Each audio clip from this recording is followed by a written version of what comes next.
Hello, good evening, and welcome to Valhalla Court here at Mazama High School for tonight's Southside Series second leg as the Vikings host the Henley Hornets.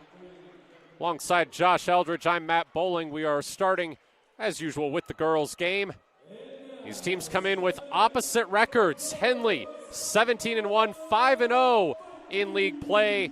Mazama, 1-17, 0-5 in league play. Hornets coming off a 77-27 win against Hidden Valley on Tuesday. Mazama coming off a 48-31 loss at Phoenix on Tuesday. Henley won the first matchup 68-15. That 53-point margin of victory was their largest in 8 years. Not much reason to think we shouldn't get a similar result tonight, Josh. Yeah, Henley's playing their best basketball of the season at this point, which is what you want to be doing, right? Towards the, beginning of February, heading into March, it's what you want to be doing. We know Mazama's in the middle of a rebuild right now. No reason to expect anything too different from what we saw earlier in the season. Starters for Henley: Annie Campos, Lily Fassell, Jewel Northcutt, Meredith Brown in there for the first time this season, along with Maya Mock. For Mazama, it's Kaylin Davis, Leah Hernandez, Addie Byington, and they're going to redo the tip-off here. Armida Kirkpatrick and Shakila Jackson. Tip-off won by Henley, and away we go. Northcutt over to an open Brown, who pulls a three, misses. Rebound contested underneath, pulled in by Northcutt. She gives it to Annie Campos. Campos looking for space. Another kick to Brown, another three, and that time she makes it. Meredith Brown opening the scoring for Henley. She's seen her minutes increase a lot over the past few games. And tonight, making her first start, gets the first points. And now Mazama will try to answer. It's Hernandez. Byington up to Jackson. Jackson, pass disrupted, stolen by Mock, who should have an easy layup on the other end, but blows it. Northcutt misses the putback, should get another try, and she gets fouled. It's the one thing Henley has struggled with a little bit, Josh, is finishing around the rim. The Hornets pulled down 27 offensive rebounds in the last game. On the one hand, it's certainly good that they're cleaning up the glass, but you'd also kind of like to make the shot the first time. Yeah, they give themselves a lot of second and third chance looks. I'm sure we'll see that again tonight. And if you're able to rebound it, it doesn't hurt them too bad, at least against teams like Mazama and Hidden Valley. Certainly something you want to clean up, though. Northcutt goes 1 for 2 from the free throw line, so with a minute gone in this game, the Hornets have a 4-0 lead. Byington loses it off her foot, picked up by Annie Campos. She lets it get away from her. Hernandez throws it to Davis. Davis misses the shot. It's rebounded by Lily Fassell. Fassell bringing it up. Northcutt deflects over to Meredith Brown. She throws it into Fassell. Fassell, through a double team, puts it up and misses. It's bobbled around. It comes down to Addie Byington, and she's called for the travel.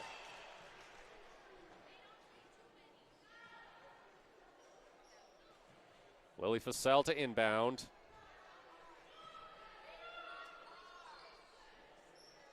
Goes right underneath. Annie Campos misses. Ball's tipped up, contested, and a tie-up. Possession arrow points to the Vikings.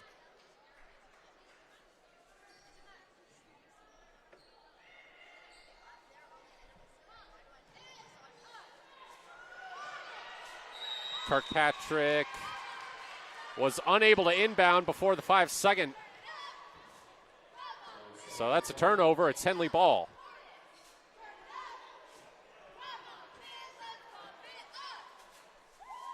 Fassell finds a cutting Mock. Mock misses the shot. It's tipped out. Mazama ball.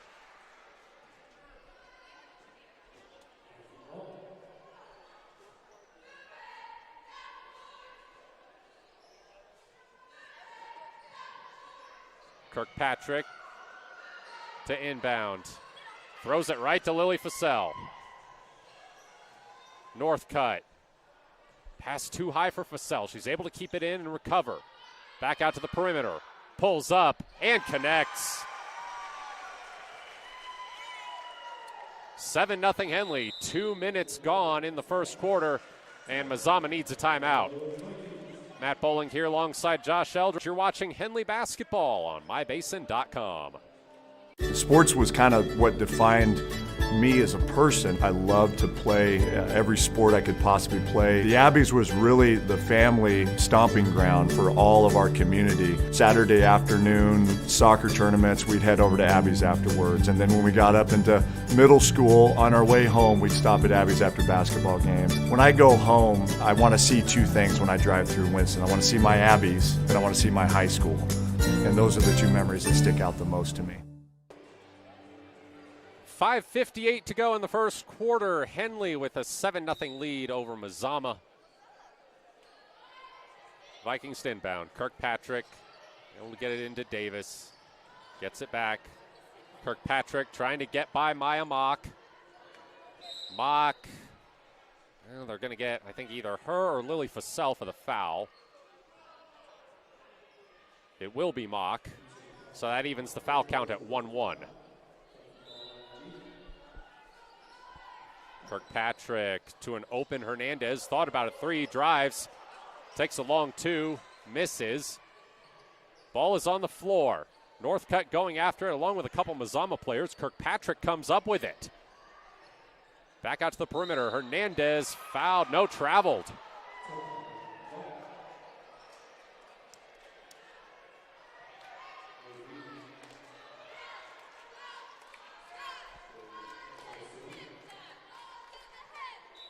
.5:35 to go in the first quarter. Annie Campos, Fussell, Kennedy Modine, Shade, bounce pass. Somebody got a hand on it, and it's a turnover. Hernandez. Byington loses it on the drive. It comes over to Jackson. Now Davis. Kirkpatrick. Mishandled by Jackson. Almost goes out of bounds. Guarded tightly by Modine, and it's intercepted by Annie Campos. Campos stops, turn around. Nice touch off the glass.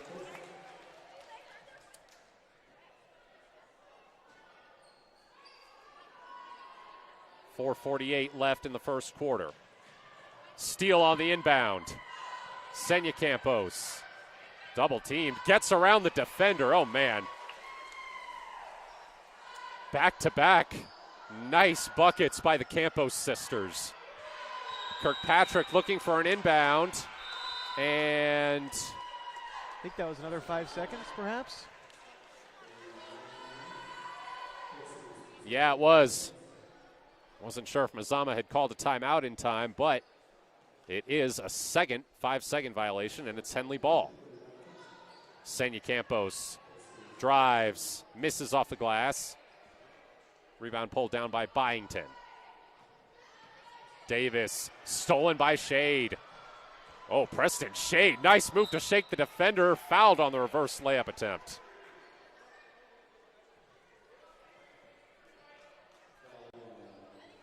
Preston Shade, the lone freshman on this Henley team.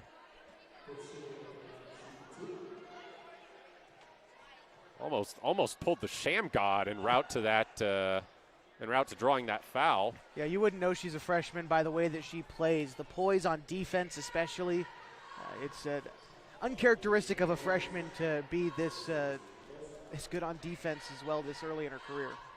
Stealing almost a score. Her athletic career is already off to a great start. She was first team All-Skyline Conference for the Henley girls soccer team this fall. Helped them win their first league title since 2014.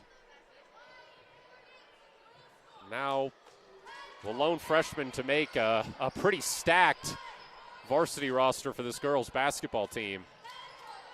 She'll definitely be somebody to keep an eye on in the next few years. Mazama nearly turns it over. Byington drives, and there are the first points for the Vikings with 4:15 to go in the first quarter. Modine almost tipped into the hoop, but it's a turnover. Hernandez almost stolen by Shade. Over to Byington.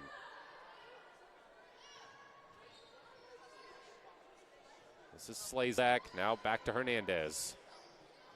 Byington.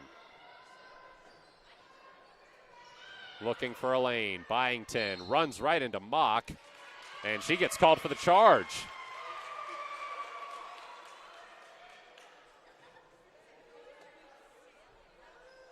Maya Mock able to keep her feet planted there and draw the offensive foul.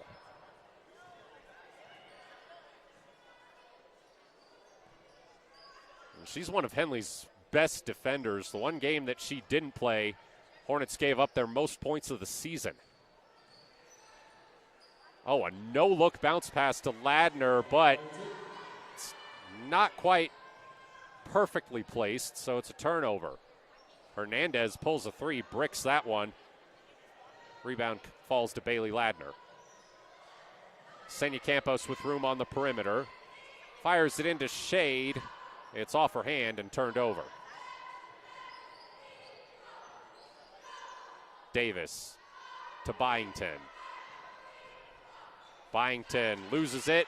Modine picks it up. Kennedy Modine misses the layup. Senya Campos is there for the offensive board. Her shot's too strong off the glass. Maya Mock is fouled going up.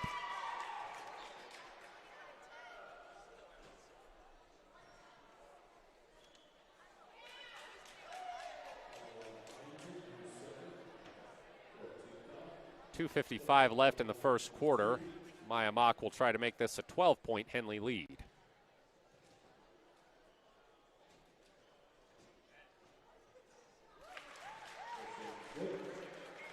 Makes the first free throw as Lily Fassell and Annie Campos check back in for Henley. Bailey Ladner and Senya Campos come to the bench.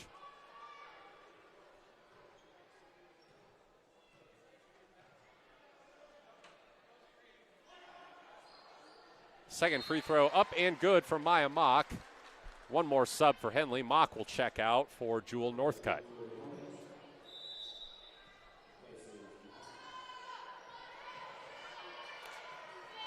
Lily Kennel trying to inbound. And that's the third 5-second violation Henley has forced this quarter.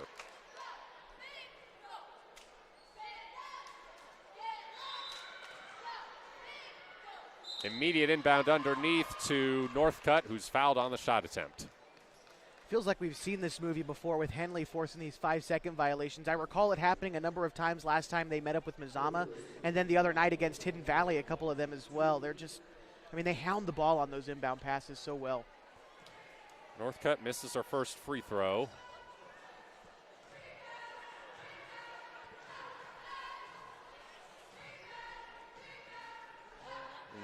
Mazama's 15 points in the first game was the fewest Henley has allowed this season. The 27 points they allowed against Hidden Valley on Tuesday was tied for their second fewest of the season. So the Hornets, really they're dominating defensively against teams that they should be dominating defensively against. As there's another steal by Annie Campos. Up to Modine at the top of the key. Fassell now to Annie Campos. Misses the turnaround. Gets the rebound. Puts it up. Misses again. Lily Kennel pulls down the board. Davis. Lost it. Out of bounds. And that's another Mazama turnover.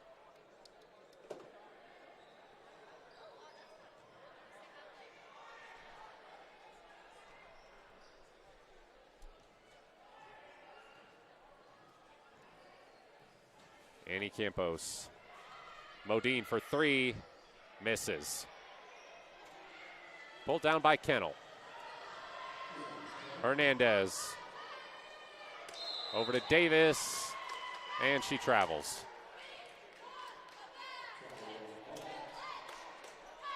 Minute 58 to go here in the first quarter. It's a 15-2 lead for Henley.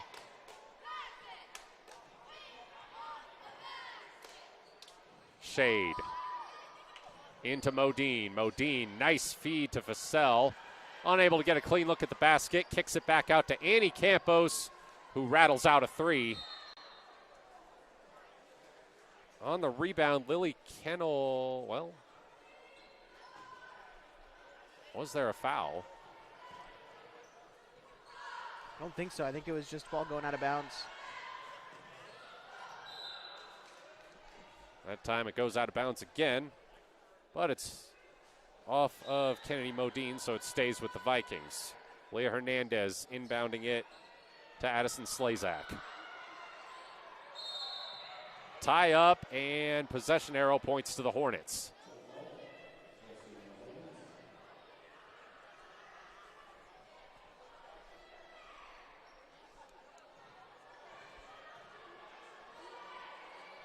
Modine pulls up from the free throw line, bounces out off the back rim, out of bounds, Mazama ball.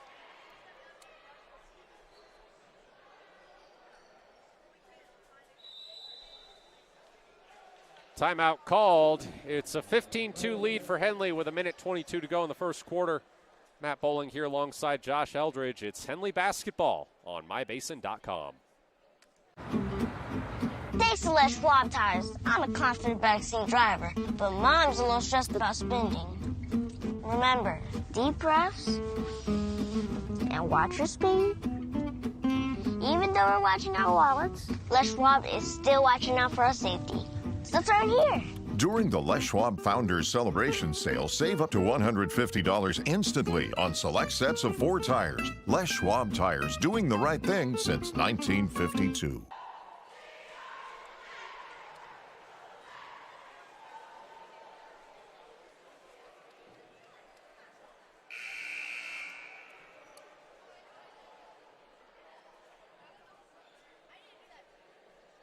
Going to be Mazama ball coming out of the timeout here at Valhalla Court.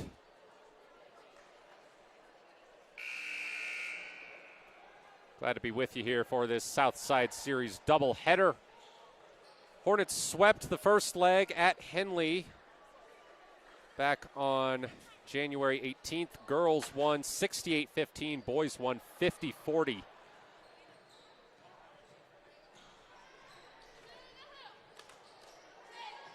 Slazak, Hernandez, Jackson puts it up, bounces out, rebounded by Jewel Northcutt.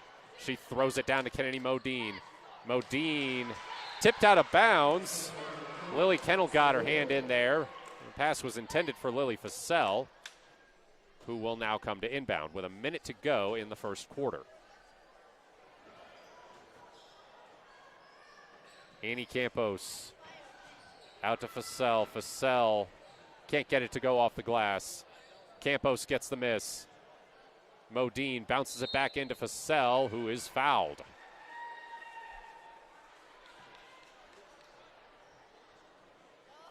Henley in the bonus, so Vassell will shoot 2 free throws.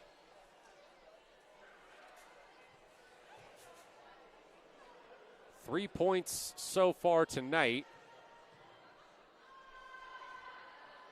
Had 13 against Hidden Valley on Tuesday. As her first free throw gets a friendly bounce off the back of the rim and drops in.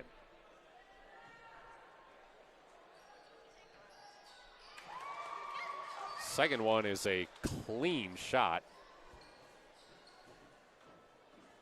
And it puts the Hornets up by 15.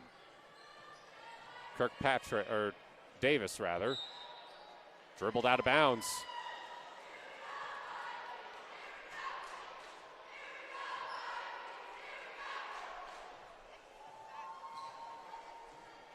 Campos. Annie Campos looking to drive. Kirkpatrick tried to sell a charge but got called for the foul.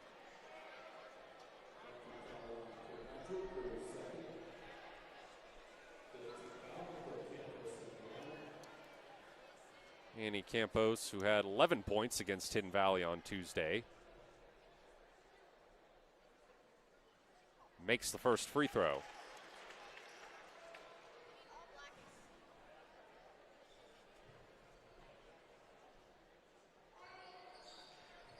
Second one is also good.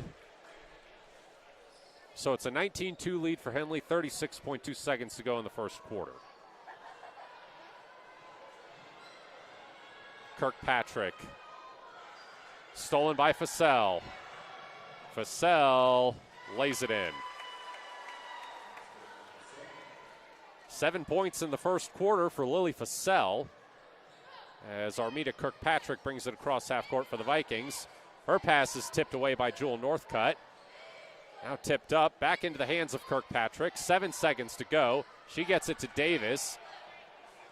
Kirkpatrick over to Jackson, and they're unable to get the shot off in time. So Henley takes a 21-2 lead into the second quarter here at Mazama. Matt Bowling alongside Josh Eldredge. This is Henley Basketball on mybasin.com. Comfortable and not corporate. At Clown Falls Subaru, we built our business on that simple promise. Well, that and some of the best people you're ever going to meet. Hi, I'm Rob Cedar, General Manager at Clown Falls Subaru. Our 62 employees make it easy for us to live up to our comfortable, not corporate philosophy. Friendly faces, easy answers, straight talk, fairness, and exceptional service. These are the things you expect. These are the things that all of our people deliver. Our management team, sales pros, certified service and body shop techs, lot attendants, and detail experts are all 100% focused on you. Local people putting their friends and neighbors first. At Clown Falls Subaru, that's the only way we do business. It's comfortable, not corporate. Our team members also spend hundreds of hours each year supporting local charities and events through the Subaru Love Promise. That's the kind of people they are. We're very proud of them. They're your friends, they're your neighbors, they're glad to know you, and they want you to be glad to know them too. I'm Rob, and this is what makes us comfortable, not corporate. A 19-point lead for Henley as we start the second quarter here at Mazama. Vikings inbounding.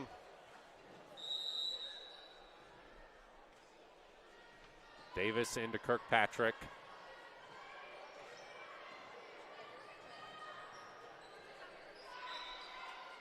And tipped out of bounds. It'll stay with the Vikings.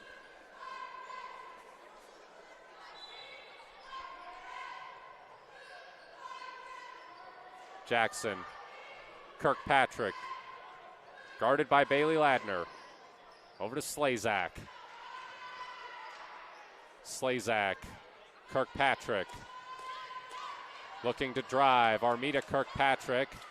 Runs into Ladner, throws it back out to Jackson, who comes up short on the long two.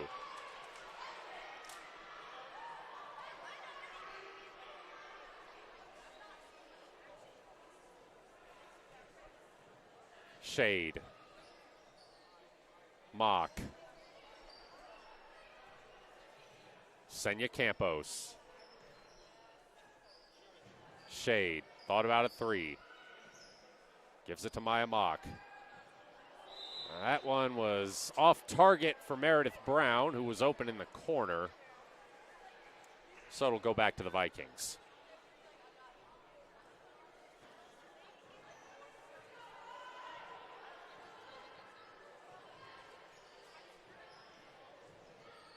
Davis almost lost it. Over to Kirkpatrick. Jackson. Almost stolen by Bailey Ladner. Goes out of bounds. They'll say it was last off of Armida Kirkpatrick, so it will be a Mazama turnover. I feel like you ought to give Bailey Ladner at least half a steal there as the Hornets turn it over.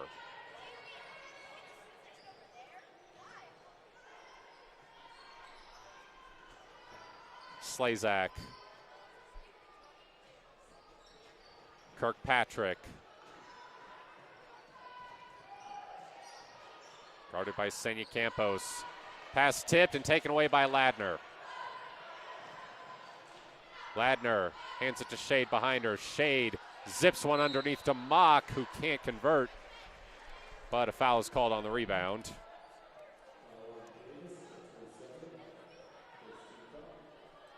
Maya Mock with 2 more free throws coming.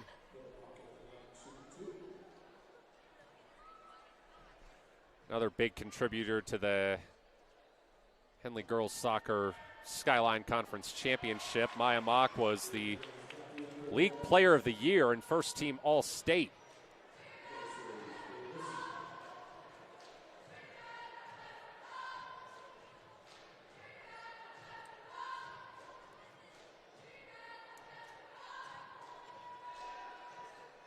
And she misses her second free throw.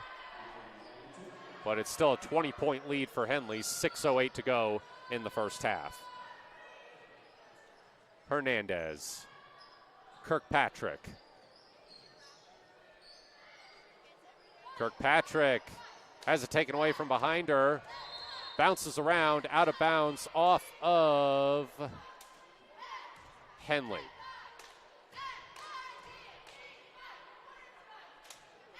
Kirkpatrick to inbound. Good defense there by Bailey Ladner. Vikings will have another chance. There's 15 seconds on the shot clock.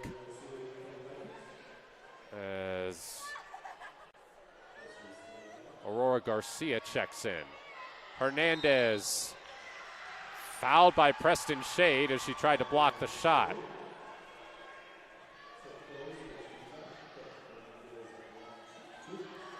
Hernandez led Mazama with 5 points in the first meeting between these two teams.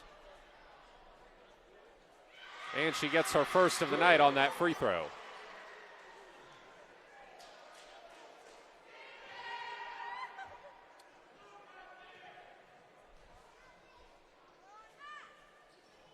Misses the second. Rebound picked up by Ladner. Up to Shade. Open in the corner, Meredith Brown, bang! Second three of the night for Meredith Brown, and it's 25-3 Henley. 5:33 to go in the second quarter.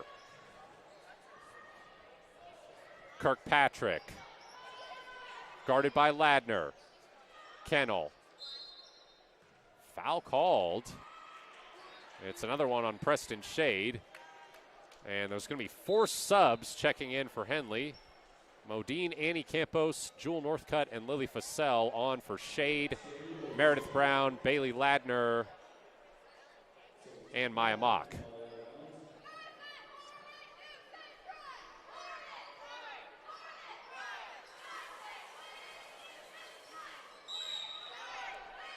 Offensive foul. It looks like it's on Lily Kennel. That's her second, and it evens the foul count this quarter to 2-2. Annie Campos throws it to Senya Campos.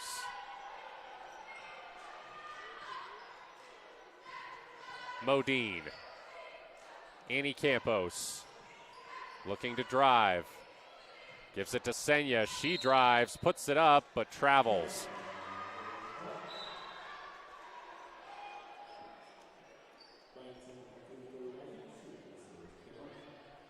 Addie Byington back in for Mazama in place of Lily Kennel. As Leah Hernandez brings it up court.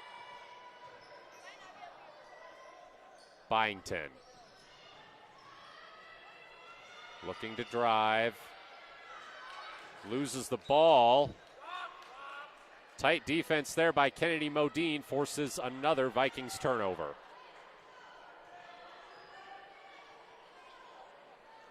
Now here's Modine. To Senya, to Annie. 3 rolls in and out. Lily Fassell is there for the putback attempt. That one won't fall. Modine grabs the rebound. Off target, but Annie Campos able to recover the pass. Underneath, bounces it out to Fassell. Now Annie again. Mid-range. Rolls out, and it's rebounded by Aurora Garcia. Kirkpatrick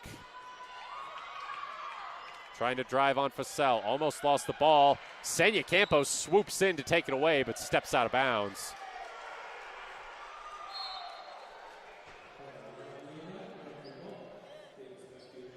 Well, they'll say it was last off Mazama.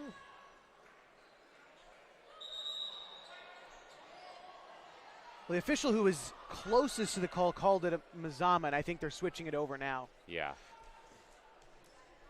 Kalen Davis is going to inbound.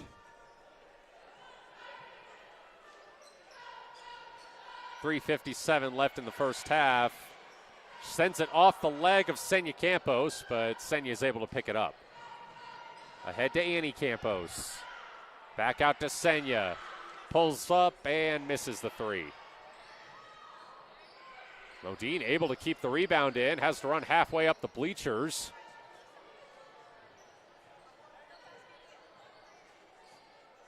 Hernandez intercepted by Modine. Modine floats it to Northcutt, who cashes in the layup.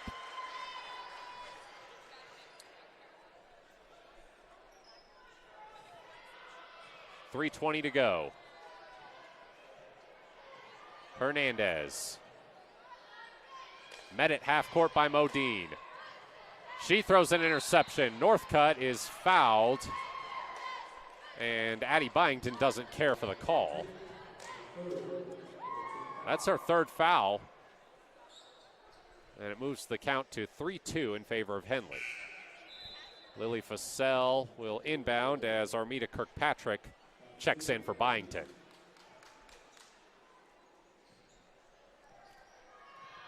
Modine pulls a three, misses.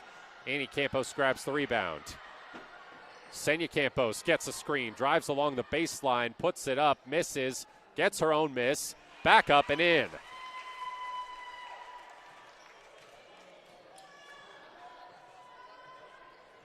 Hernandez.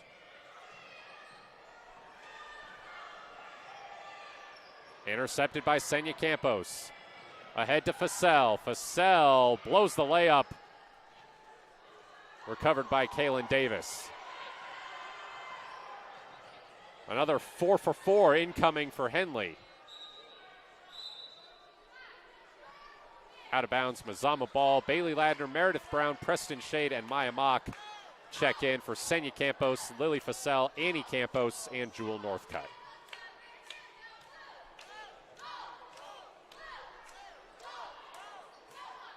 Kirkpatrick, inbound, stolen by Shade. Outlet pass to Mock. Back to Modine. Her pass intercepted. Aurora Garcia. Up to Kirkpatrick. Davis. Garcia. Hernandez. Guarded by Mock. Kirkpatrick. Mock bounces off a foot and is stolen by Modine. Too strong on the layup. Out of bounds, Mazama ball. 1:47 to go in the first half. Vikings trailing 29-3.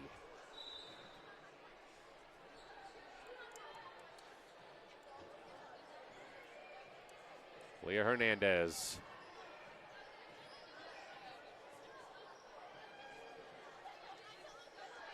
Open underneath, and scoring is Shaquila Jackson.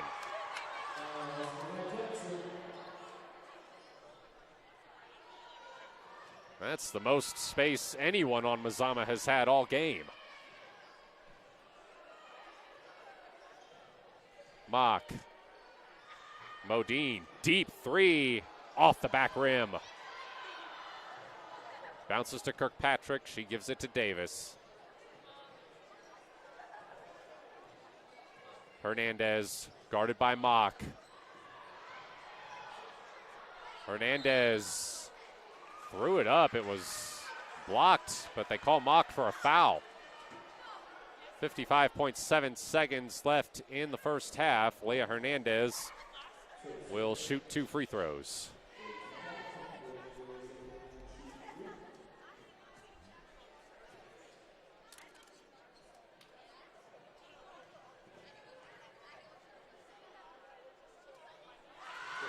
Makes the first one.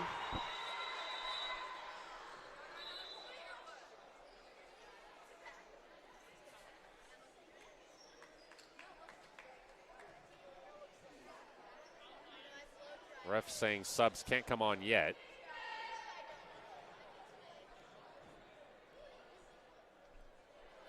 Hernandez misses the second.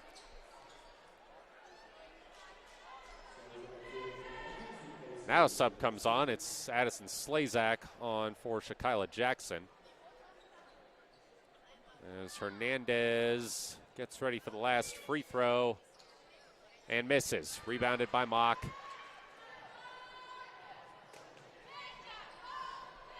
Shade. Brown floats it into Senya Campos. Tried to throw up a hook shot. It was too short. Hernandez the other way. Intercepted by Senya Campos. Hornets can hold for the last shot. Shot clock is about even with the game clock, but they throw it into Shade, who bounces it into Meredith Brown, who gets the lay-in. 25-point lead for Henley. 13 seconds to go in the first half. Hernandez almost pressured into a backcourt violation, now pressured into throwing it out of bounds. 8.2 on the clock. Henley's got enough time to set up a last shot. Senya Campos dribbles it up, throws to Ladner. She pulls a three, comes up short.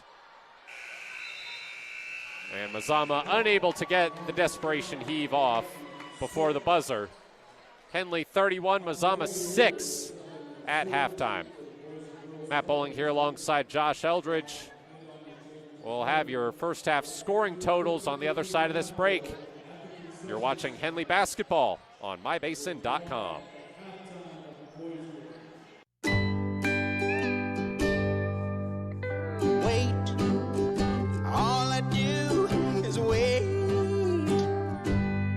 So lonely, I just sigh and moan.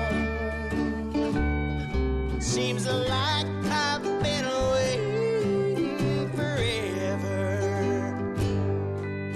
wondering if you're coming home. I just saw your face, I know you're coming home. I swear there is no place home. And then I heard your voice. I know you're coming home. I know you're coming home. This is where unconditional love and immeasurable happiness reside. This is home. Coldwell Banker, where home begins.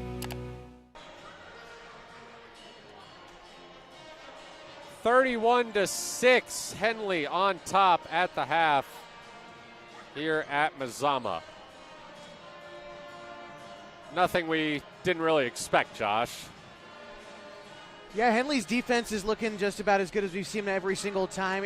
It's interesting for Mazama because, you know, frankly, on most of Henley's possession up the floor, Mazama hasn't played exactly poor defense. I mean, 31 points in the first half for Henley. I'm not keeping track of this stat, but I would venture to guess that more than half of Henley's points are points off of turnovers, and that's how they've been able to build this lead. Mazama just doesn't have a real true point guard to be able to move the ball up and down the floor, and that press that Henley breaks out it's just folding Mazama in this first half. Yeah, I think 3 or 4 5-second violations the Hornets forced just in the first quarter. It's led to extra possessions, and turnovers, bad passes have led to some easy buckets.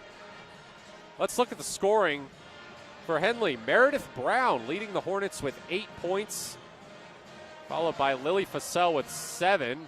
All of those came in the first quarter. It's Senya Campos, Annie Campos, and Jewel Northcutt with 4 points each. Maya Mock with 3, and Preston Shade with 1. For Mazama, Shakyla Jackson, Addie Byington, and Leah Hernandez each have 2. See the boys warming up there on the court. That game should be a lot better than this one. Henley won the first leg of this Southside series 50-40. at the Hornets' Nest back on January 18th. And Henley, after losing their first game of league play at Hidden Valley, is now in sole possession of first place in the Skyline Conference with 3 games to go.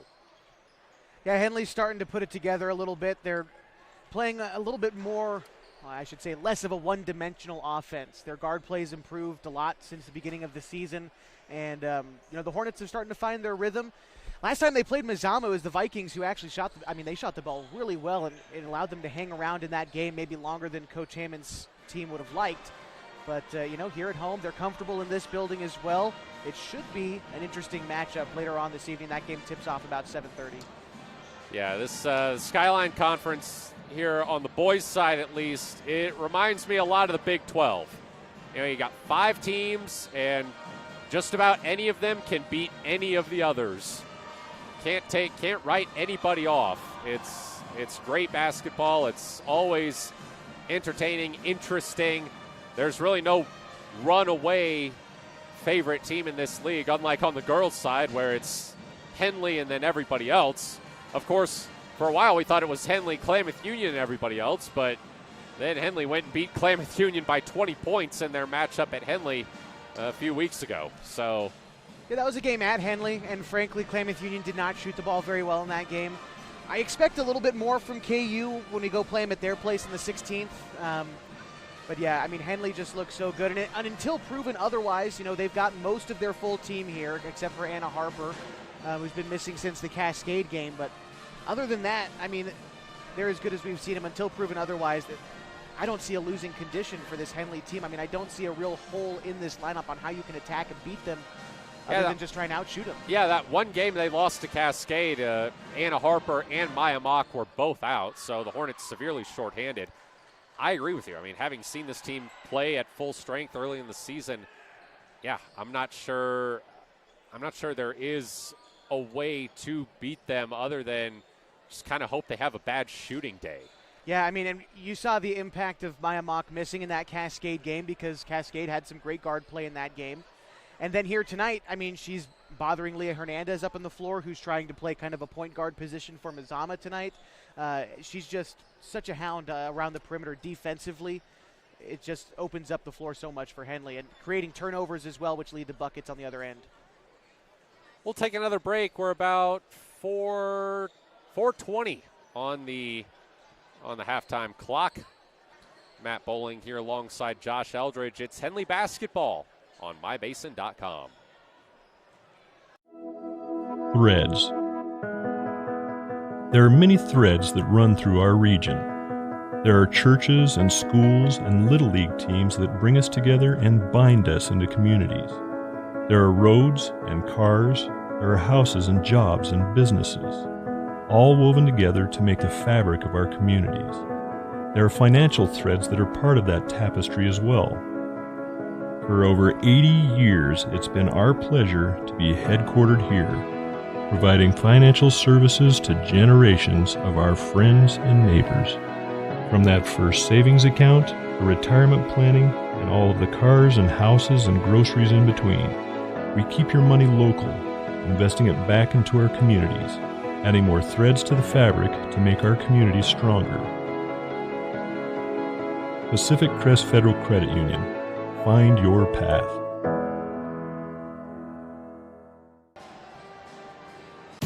Introducing Smith Bates Marcom Solutions, your trusted partner in marketing and communication. We specialize in crafting compelling campaigns, eye-catching graphics, and impactful branding materials. Smith Bates is like working with dependable friends. They always help us build our professional image. Through the innovative strategies that the team at Smith Bates suggested, we've been able to give the brand at Calor the boost that it desperately needed.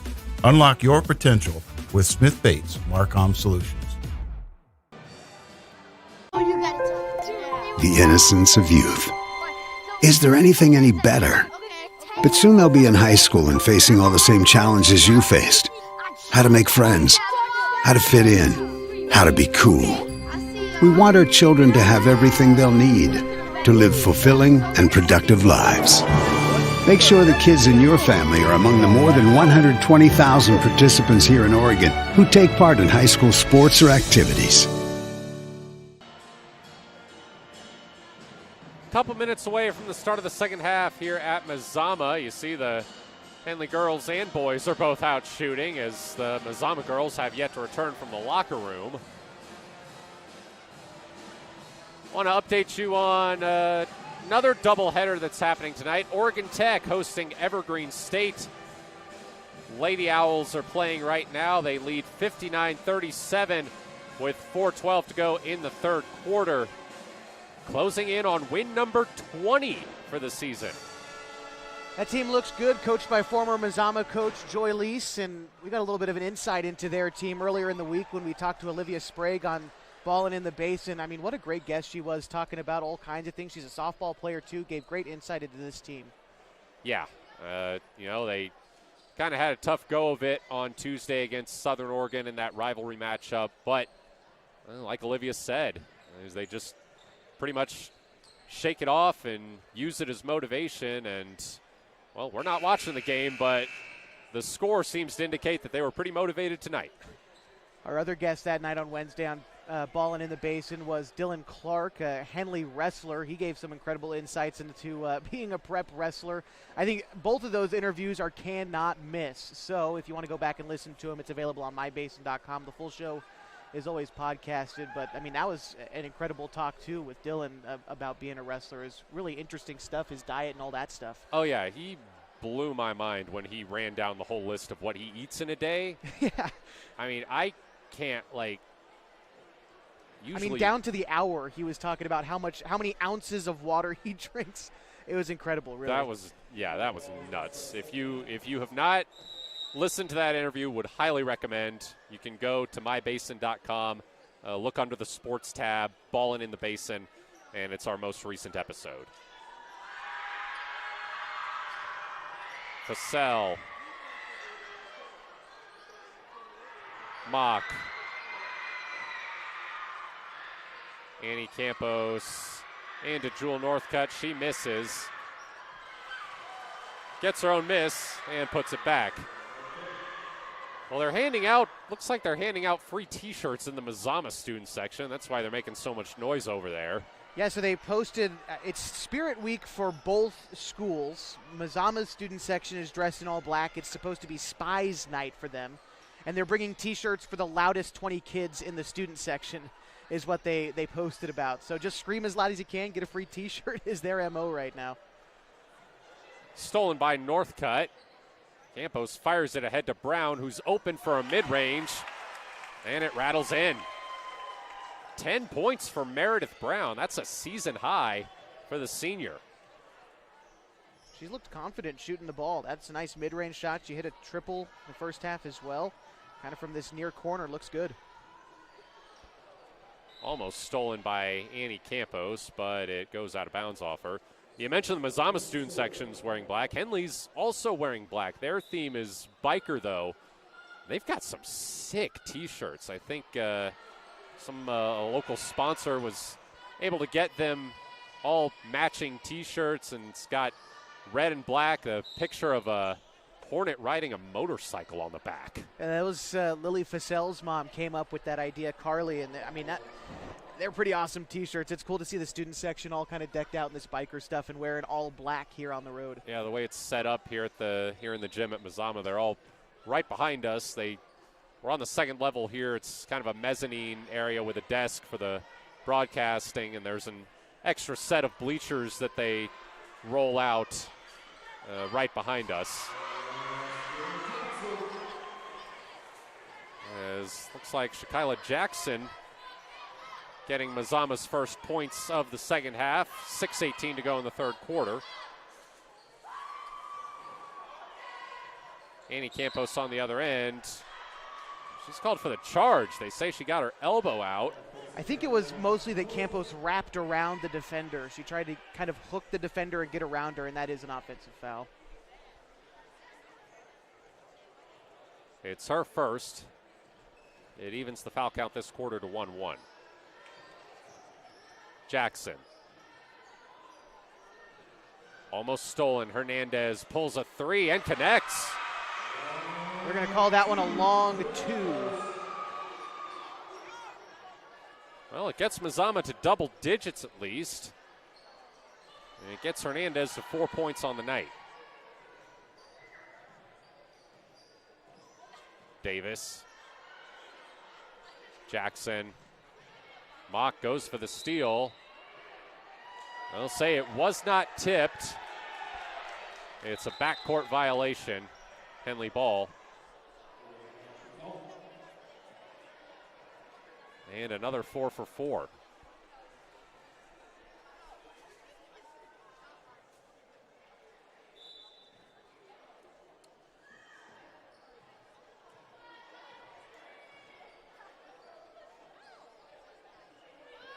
Shade.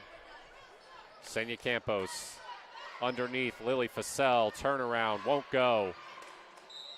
Out of bounds. Lily Kennel as she rebounded it, so it's Henley ball.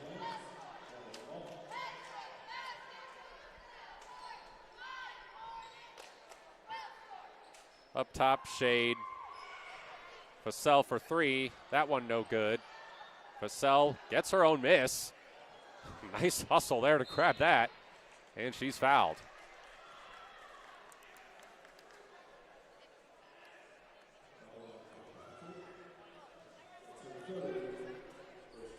It's on Armida Kirkpatrick. That's her 3rd.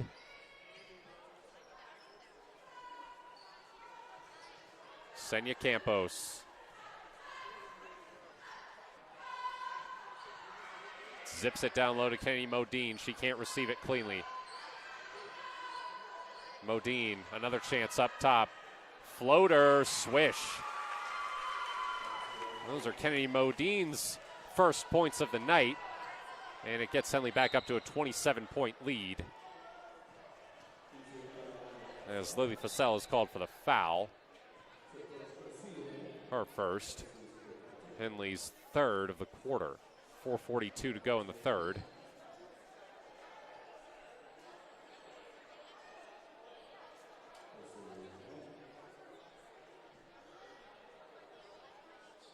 Garcia throws it into Davis. Stolen by Ladner. Bailey Ladner fouled.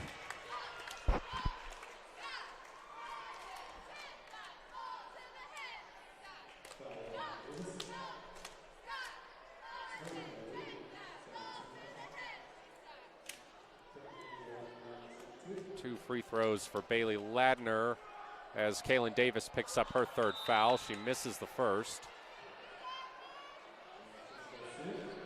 Lily Fassell checking out for Annie Campos as Kaylin Davis checks out for Isabella Pena.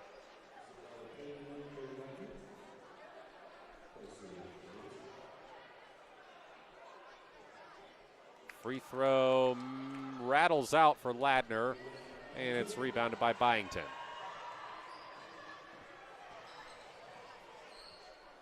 Hernandez. She gets it back. It's stolen by Senya Campos. A walk-in layup for Senya Campos. Gets her to 6 points.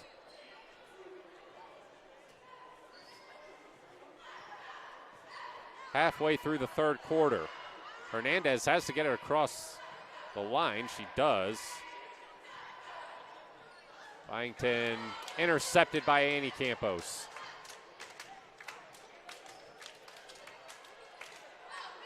Nice kick to Ladner underneath. She misses. Out of bounds.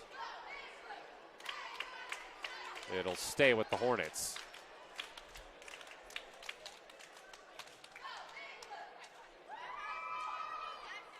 Into Shade. She's fouled.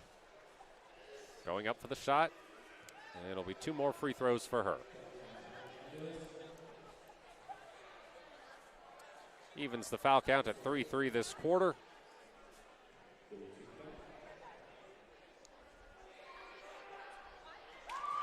It's the 2nd foul on Leah Hernandez.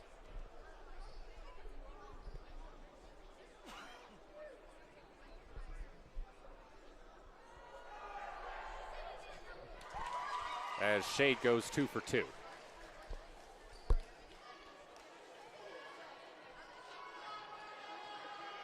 Hernandez.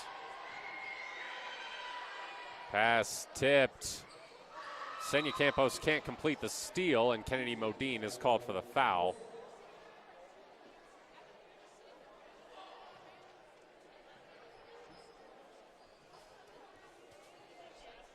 Fourth of the quarter on Henley, 3.5 minutes to go. Next one will be free throws for the Vikings as that pass is sailed out of bounds.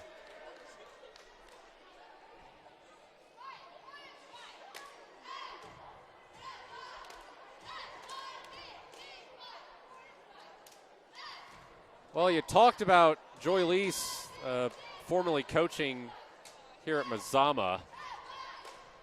In her 12 seasons here, the Vikings went 212-89 and made several deep runs at the state tournament, including winning the state championship in 2013.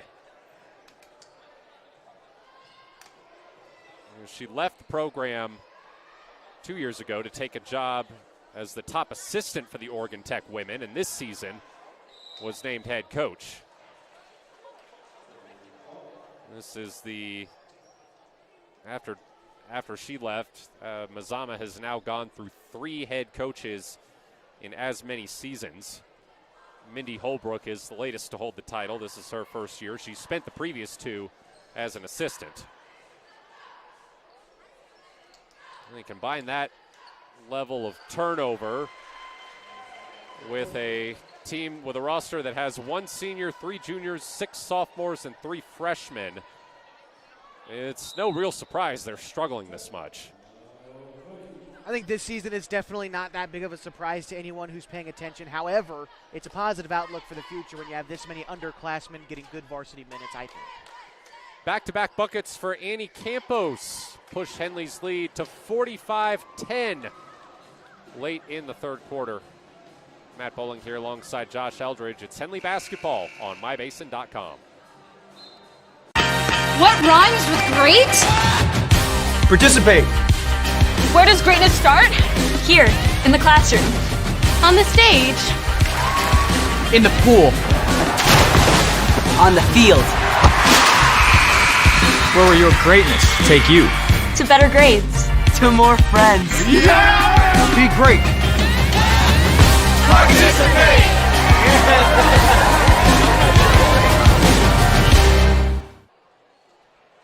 2:33 to go in the third quarter. Henley with a 35-point lead as Kennedy Modine steals the inbound. And Annie Campos misses a 3. She gets her own miss. Dishes it to Ladner, who's fouled. Another trip to the free throw line for Bailey Ladner, who went 0 for 2 her last time up. Henley, if they're able to maintain this, at least a 30-point margin heading into the fourth quarter, it'll be played with a running clock. As Bailey Ladner makes her first free throw, so for the third straight game, all 9 players who've dressed out for Henley tonight are in the scorebook. Those are things you like to see in more than winnable ball games like we've seen tonight. We've always talked about how deep of a bench Henley has, and now it's making its way to the scorebook. She misses the second, but the rebound comes to her. It ends up with Senya Campos. She drives along the baseline, fires it to Annie, who lays it in from the opposite side. Great passing. 6 points for Annie Campos here in the third quarter after scoring 4 in the first half. She picks it up off the steal. Fires it too far ahead of Bailey Ladner. 4 subs again coming on for Henley.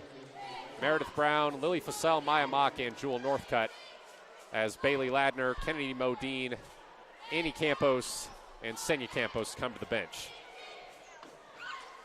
You know, before the last game, the Hidden Valley game, I was discussing Randy Denson's preferred chewing gum with him. He loves that Trident minty twist.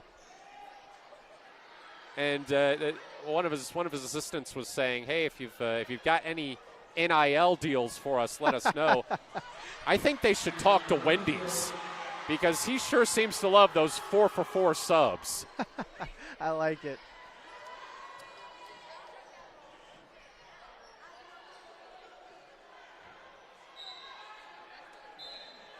I'm just glad they brought back the spicy chicken nuggets. Those things are always a hit when they come. I mean, the Biggie Bag's been pretty good, too. Those Make yourself things, a burger and some nuggets. Those things were a staple of my childhood. They went away for a while and then came back when I was in college, and I was quite happy about that. Isabella Pena with a bucket for Mazama. Under a minute to go in the third. Preston Shade with a nice answer on the other end. 38-point lead for Henley as Hernandez brings it up. Kirkpatrick. Hernandez.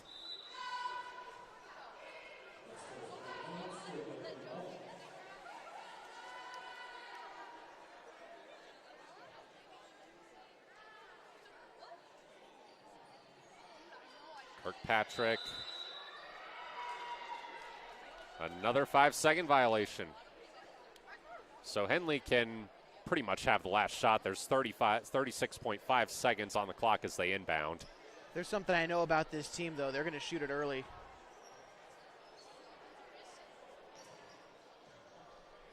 Vassell throws it down low to Northcutt, and they do shoot it early, and Northcutt gets a trip to the free throw line.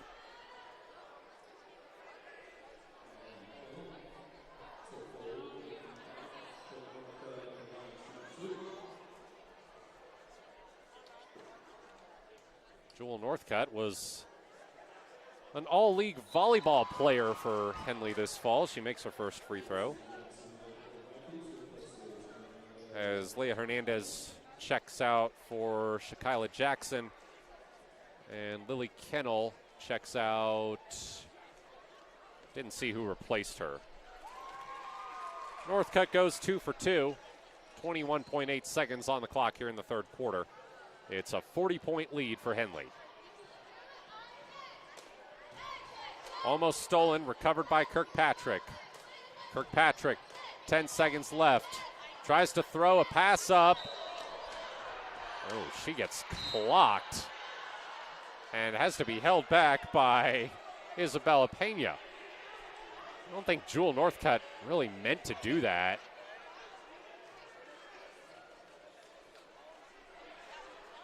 They're going to take her out.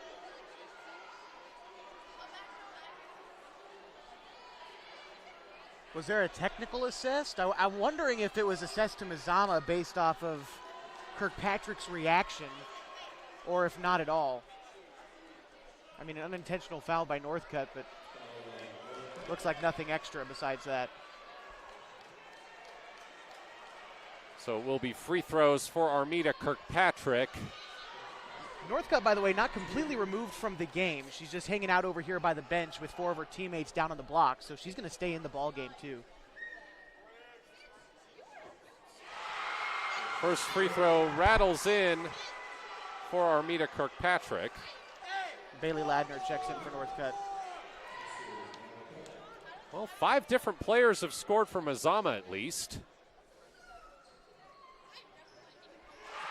And the second free throw drops through.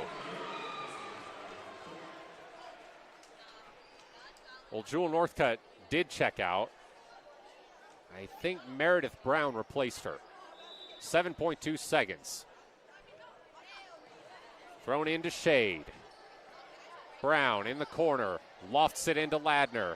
Kick out to Vassell. Buzzer beater would not go. But it's a 52-14 lead for Henley. And we will have the running clock in the fourth quarter. Matt Bowling here alongside Josh Eldredge. You're watching Henley basketball on mybasin.com.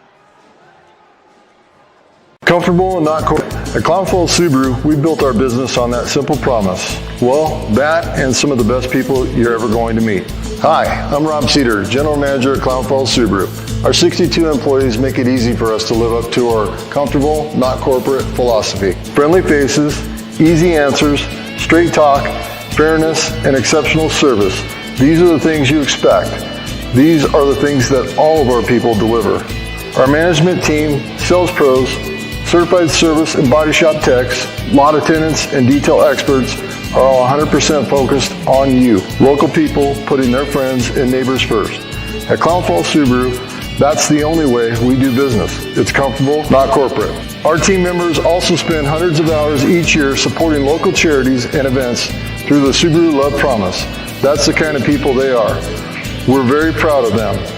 They're your friends, they're your neighbors, they're glad to know you, and they want you to be glad to know them too. I'm Rob, and this is what makes us comfortable, not corporate.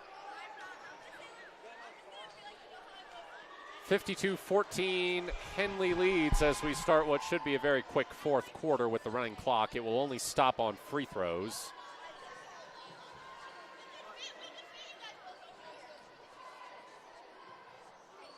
Byington intercepted by Fussell.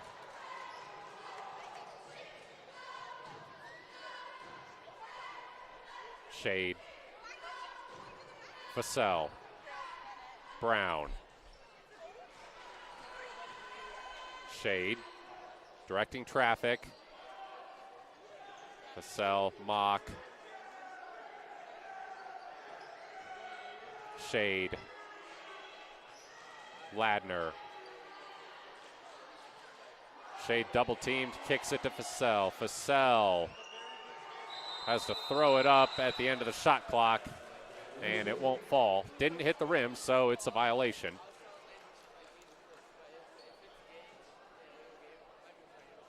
You know, now that our earlier conversations got me thinking about Wendy's, I have to say, it is elite airport food. I don't think I've been there, the airport. Typically, my airport food of choice is like a smoothie or something. Now, see, before I get on a plane, I like to clear my sinuses. So you go for the spicy nuggets there. Exactly. Spicy nuggets, spicy sandwich.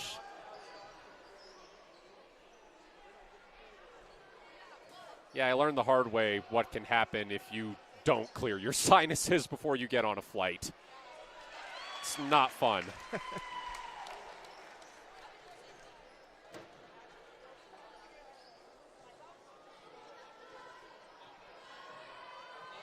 Jewel Northcutt looks like, guess what? It's another 4 for 4.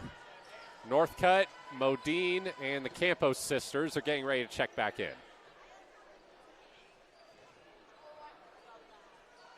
Brown for 3, missed that time. Rebound comes to Kennel. Byington finds a lane and one. Addie Byington, with her second bucket of the night, has a chance to make it a three-point play.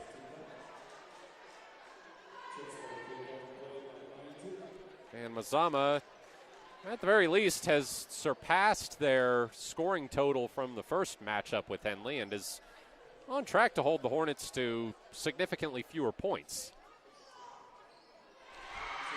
I like Byington around the rim. She's pretty skilled around the cup. It's just Mazama has such a hard time getting the ball inside with the pressure that Henley puts on the defensive end. And again, without a real true point guard, it's just hard to get the ball to her down low.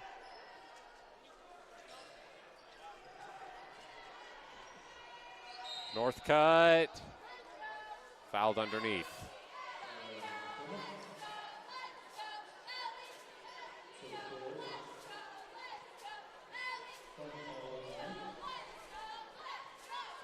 Inbound, tipped out by Kirkpatrick. It'll stay with the Hornets.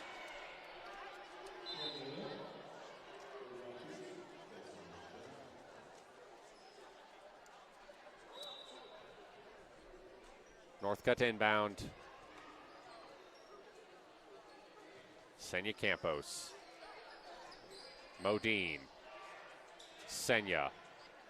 Annie Campos. Underneath, Northcutt, too strong on the turnaround. Meredith Brown there with the putback. Great night for Meredith Brown. She's got 12. She's come a long way over the course of the season. We didn't see her much in the beginning. Very much an end-of-the-bench type player, but she's moved up and really established herself as a solid piece of this Henley rotation. It's good to see a senior like her really get times to shine, especially towards the end of her senior year.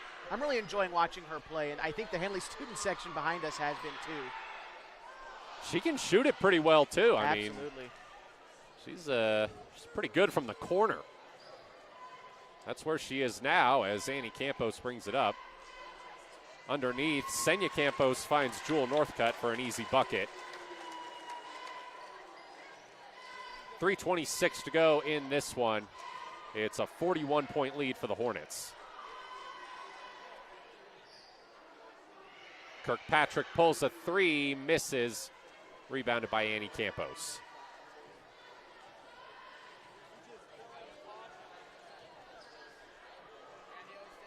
Senya.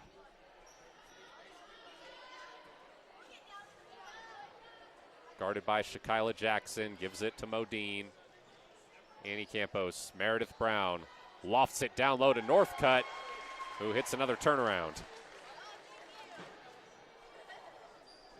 You get her isolated on the block, you'd be hard-pressed to watch Northcutt miss a shot that close all alone. Northcutt's up to 12. She has 8 in the second half.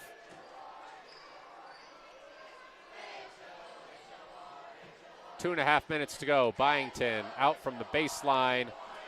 Going to the glass and scoring is Shakyla Jackson.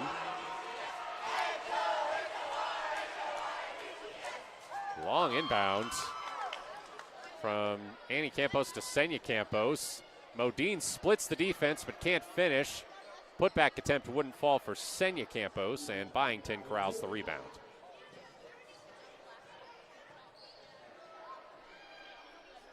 Kirkpatrick trying to drive, baseline, puts it up, too strong.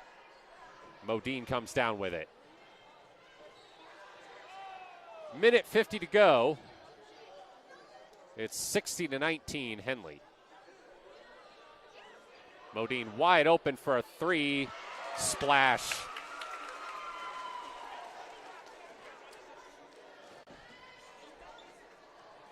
We talked about it last week against Hidden Valley, Josh. This is not a Henley team that believes in calling off the dogs, as it were. They play until the buzzer, no matter what the scoreboard says.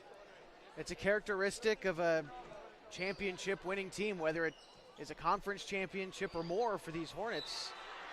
Oh, pass mishandled by Modine. She takes a tumble out of bounds. Randy Denson comes over to help her up. Another shift change for Henley. Under a minute to go.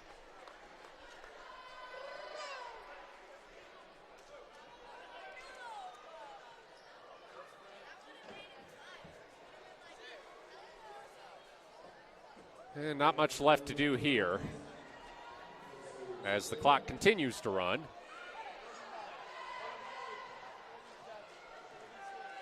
Hernandez pulling up and shooting an air ball. Aurora Garcia.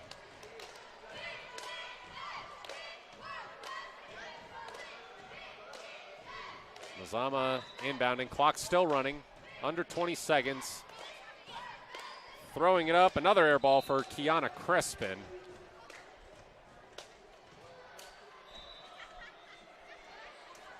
And I guess on both of those, it was last touched out of bounds by Henley.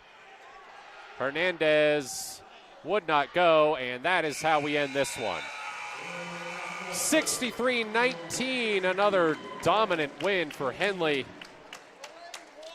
as they move to 6-0 in the Skyline Conference, 18-1 on the season. Matt Bowling here alongside Josh Eldredge.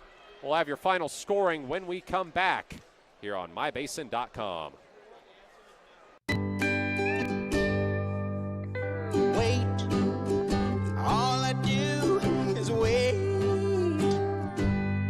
So lonely, I just sigh and moan. Seems like I've been waiting forever, wondering if you're coming home.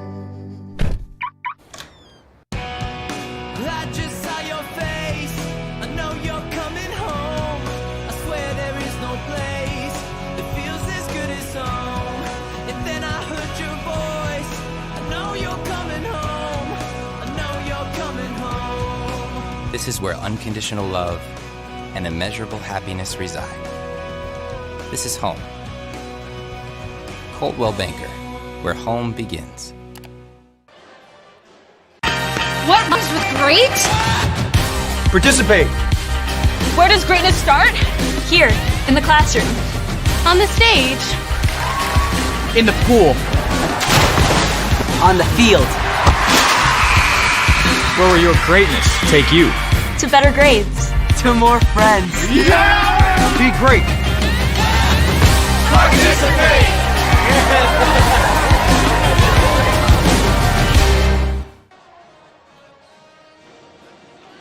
63-19, the final score here at Mazama. Henley girls wrapping up yet another runaway win. Go over the final scoring for you here real quick before we get ready for the boys' game.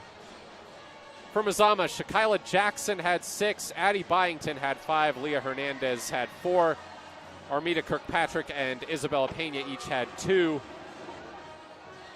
For Henley, Meredith Brown and Jewel Northcutt tied for the team lead with 12 each. Annie Campos had 10, Lily Fassell had 9, Senya Campos had 6, Kennedy Modine and Preston Shade both had 5, Maya Mock had 3, and Bailey Ladner had 1. Third straight game that all 9 Henley players who dress out score for the Hornets. Yeah, I like seeing them all get mixed in a game like this, and frankly, I mean, they all look good scoring the basketball too. Everyone on this Hornets team is confident to do so. Doesn't take much for them to generate open looks, especially in a game like this where they create so many of those based off of turnovers. Just an all-around good performance for Henley in every sense of the word. Looking at next games, we will actually be at both of these teams' next games. Mazama hosts Klamath Union back here on Tuesday. That will be our mybasin.com game of the week. We'll have full coverage of that one for you. Henley's next game, meanwhile, is a week from now, Friday, February 16th at Klamath Union. Hornets with a chance to officially secure the Skyline Conference Championship in that one. Yeah, right now after this win, Henley is 6-0 in conference play, 18-1 overall in KU. They're playing Phoenix tonight. Don't know the final score yet from them, but depending on how that shakes out, Phoenix is right behind them in the standings too, and so. Yeah, well, we imagine it will be a pretty easy win for Klamath Union. I think likely. the score of the first matchup was 67-30, if my memory is correct. If not, it was something very similar. But yeah, I mean, look at the OSA rankings. I mean, it's really, like I said earlier, it's Henley, Klamath Union, and everybody else. Yeah, it's certainly a top-heavy conference. I'm excited for next week's matchup at KU. I expect to see a different performance from the Lady Pels in that game. Should be a fun one. Yeah, Henley held them to a season-low points, torched them for a season-high points allowed. So you know that team is going to be coming on with a chip on their shoulder. One of our earlier episodes of Ballin' in the Basin, we talked to Dianara Pena, their leading scorer. She said they had that first Henley game circled on their calendar really since the beginning of the season. I imagine they've got this next one double circled on the calendar. Yeah, no doubt about it. Should be a fun one. I expect to see some good play in that game in a fierce rivalry in a hostile environment for the Hornets. Should be their toughest test of the year, and I'm excited for it.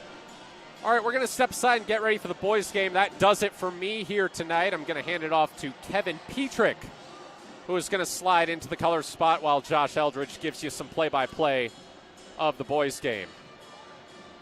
I will see you back here with Josh on Tuesday for our MyBasin.com Game of the Week. Mazama hosting Klamath Union. Keep it right here for the boys' game, or if you need to get in the car for some reason, turn on the radio. We'll have it on 104.3 and 960 Sports coming up in about 7 minutes. Stay tuned.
And a very pleasant good evening, basketball fans, and welcome to another edition of Henley Basketball on 104.3 and 960 Sports and HD video on mybasin.com. Another Skyline Conference matchup for the Hornets brings them across the county to Mazama High School as the Hornets get ready to take on the Mazama Vikings.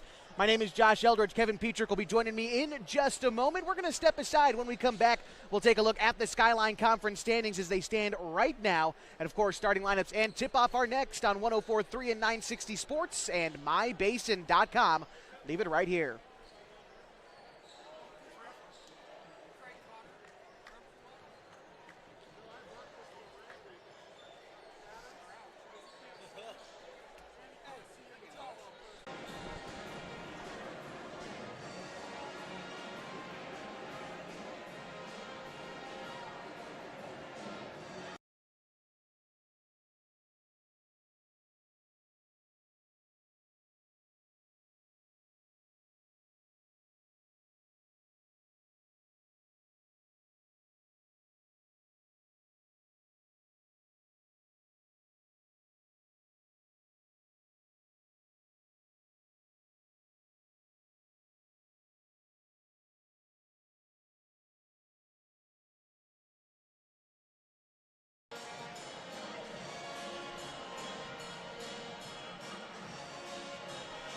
Back with you from the mezzanine at Valhalla Court on the campus of Mazama High School, just across the county from Henley High School for tonight's Skyline Conference matchup between the Hornets and the Vikings. My name is Josh Eldredge. Kevin Petrick joining me this evening for some OSAA boys basketball. Should be a pretty good matchup between these teams. Last time these squads met, it was over at Henley, and a 50-40 win for the Hornets. And Mazama's been playing some decent basketball since then. They picked up a win against Klamath Union. They've struggled against a couple of other teams, 66-60 at home against Hidden Valley, a loss, a 59-52 loss against Phoenix. But this Mazama team, from what we've seen so far, just kind of has a tendency to stick around other squads, and they play pretty well at home. Yeah, Mazama's one of those teams. If they're hitting the three, you could be in a little bit of trouble. That's what happened last time in the Henley game. That three ball kept them in it. And to Henley's credit, a good three-point shooting team came to town in their last game, and they held them to only 2 threes. So I think that will be one of the keys tonight. How well will Mazama shoot the ball, and can Henley apply a little defense to that perimeter? Let's take a quick look now at the Skyline Conference standings as they shape up coming into tonight with just a couple of games left on the season for Henley. They lead the conference right now, 4-1 in league play, 12-7 overall. You can see it on your screen now if you're watching on mybasin.com. The Mazama Vikings round out the bunch, 1-4 in league play, 4-14 overall. Phoenix, Hidden Valley, and Klamath Union sandwiched between them in that order. Even though Mazama and Klamath Union are towards the bottom of this conference, Klamath Union plays Phoenix tonight, it still kind of feels like anyone can beat anyone on any given night. Henley's in first place with 3 games to go, but, it's certainly not sealed up yet. No, especially when you have crosstown rivals like we have here. We have 3 teams in the conference, so, yeah, it's always tough when you play your rivals. But, as a coach, the number one thing you always want is to be able to control your own destiny. And Henley's put themselves in that position atop the league. If they can just keep winning, they're going to achieve their goal. They're about 4.5 minutes away from tip-off on the road tonight, so we're going to step aside one more time.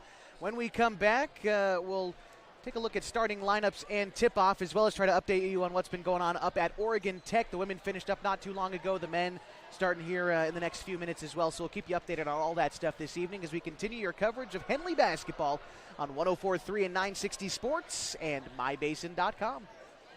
Introducing Bates Marcom Solutions, your trusted partner in marketing and communication.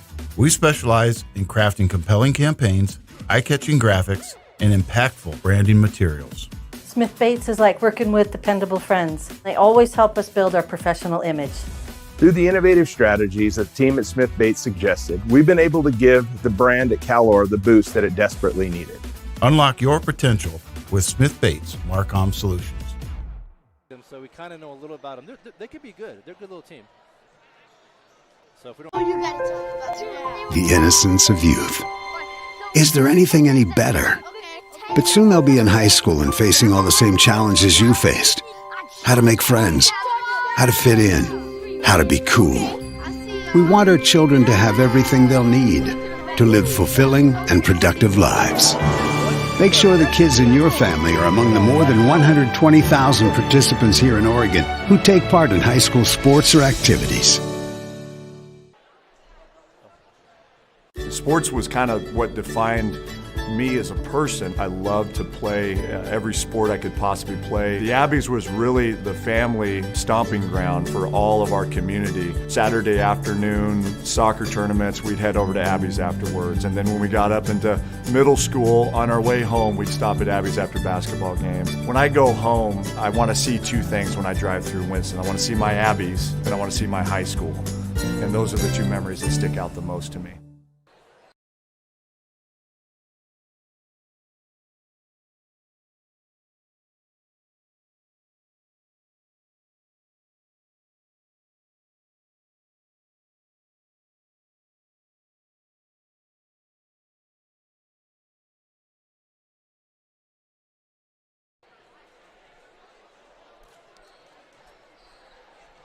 Still a couple minutes yet before tip-off on 104.3 and 960 Sports, mybasin.com, our continuing coverage of Henley Hornets basketball this season.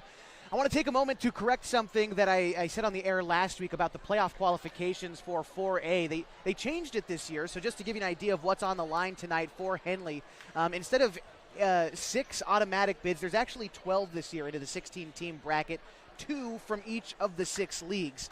There's no more extra really at-large bids going to any team. So if you finish first or second, you get into the 12-team bracket or the 16-team bracket automatically, and then a handful more will play in after that. So kind of an interesting way they switched it up. The league championship becomes a little bit less important, I suppose. You still want to get that home court advantage for your first playoff game, which you'd earn if you win your conference. But kind of interesting that they changed up the structure this year when they realigned the conferences a couple years ago. Yeah, I had just learned of that last week, too. It is a new change. And one thing I think that also changes, I'm not positive, I believe, once they get those 12 teams in there, then your OSAA rank is really important because I believe that's the final determinant of where you end up. So you want to really get those numbers going your way and get as high a ranking as you can. That will help you in the end. Yeah, let's just take a quick look at where Henley stands in the rankings right now at number 13. There's actually 2 Skyline teams in front of them. Hidden Valley's number 12. Phoenix is number 10. Junction City is number 1. Cascade is 2. You got Seaside at 3. Then Baker, Philomath, North Marion, Marist, Astoria, and Marshfield. And Phoenix round out the 10. So as we get down to it, coaches' polls start to mean a little bit less, and these actual computer rankings start to really iron themselves out and show you how good you really are.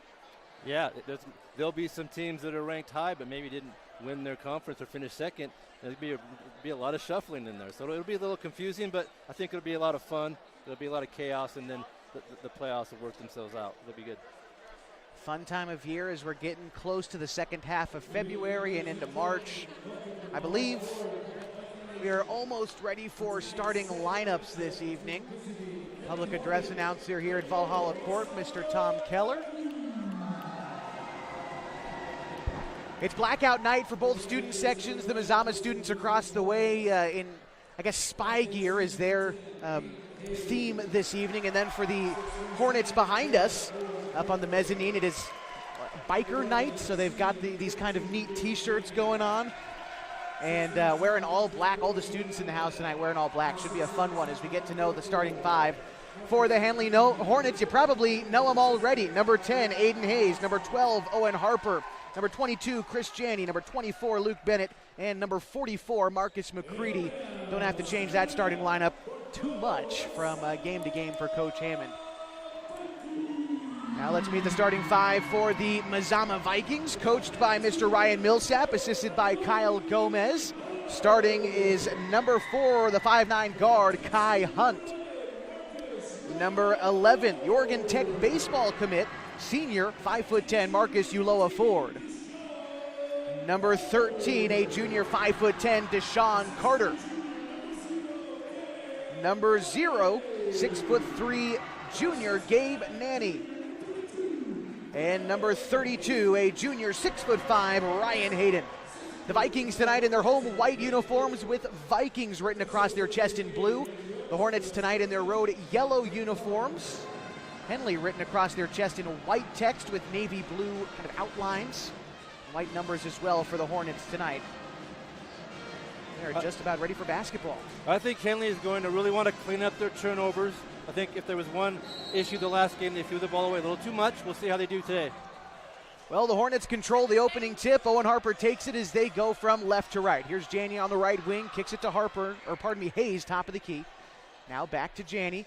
Janney finds Bennett coming off a near corner screen into a triple, front iron no good. Rebound picked up by Harper, goes back up for the shot. He won't be able to get it, and Mazama collects the rebound. It's Nanny. Harper led the Hornets for most of the game in scoring last time out, but it was McCready who finished with 15 points.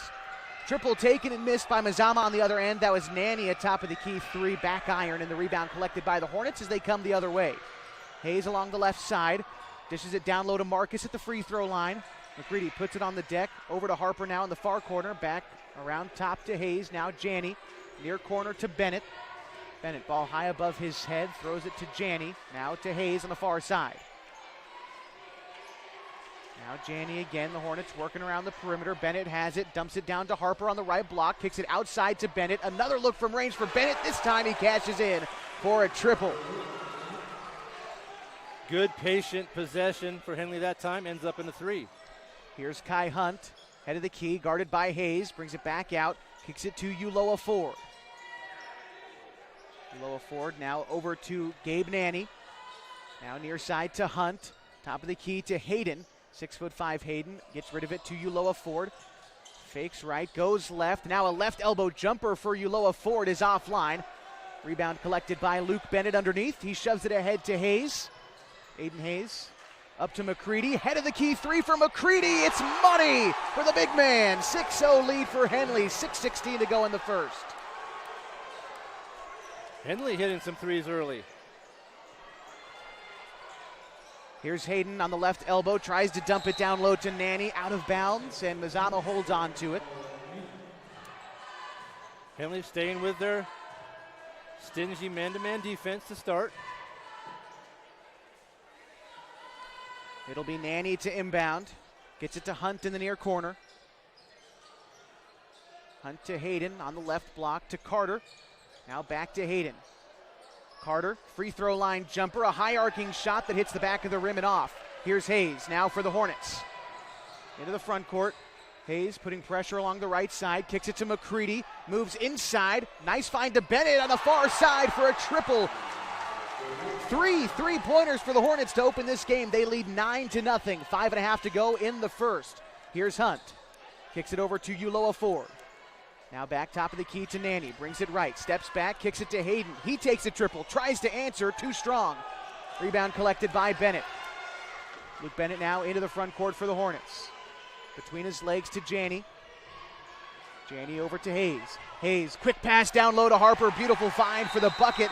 And Mazama needs time. A great start for the Hornets. They lead 11-0 with 5:12 to go in the first quarter. We'll be back on 104.3 and 960 Sports. iBasin.com. Thanks to Les Schwab Tires, I'm a confident backseat driver, but Mom's a little stressed about spending. Remember, deep breaths and watch your speed. Even though we're watching our wallets, Les Schwab is still watching out for our safety. So turn here.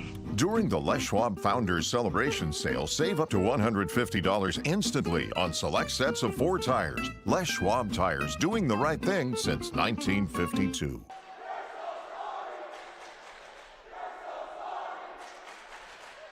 Back with you as the Hornets have exploded offensively in the opening minutes of this first quarter, up 11-0. They've hit 3 3-pointers already.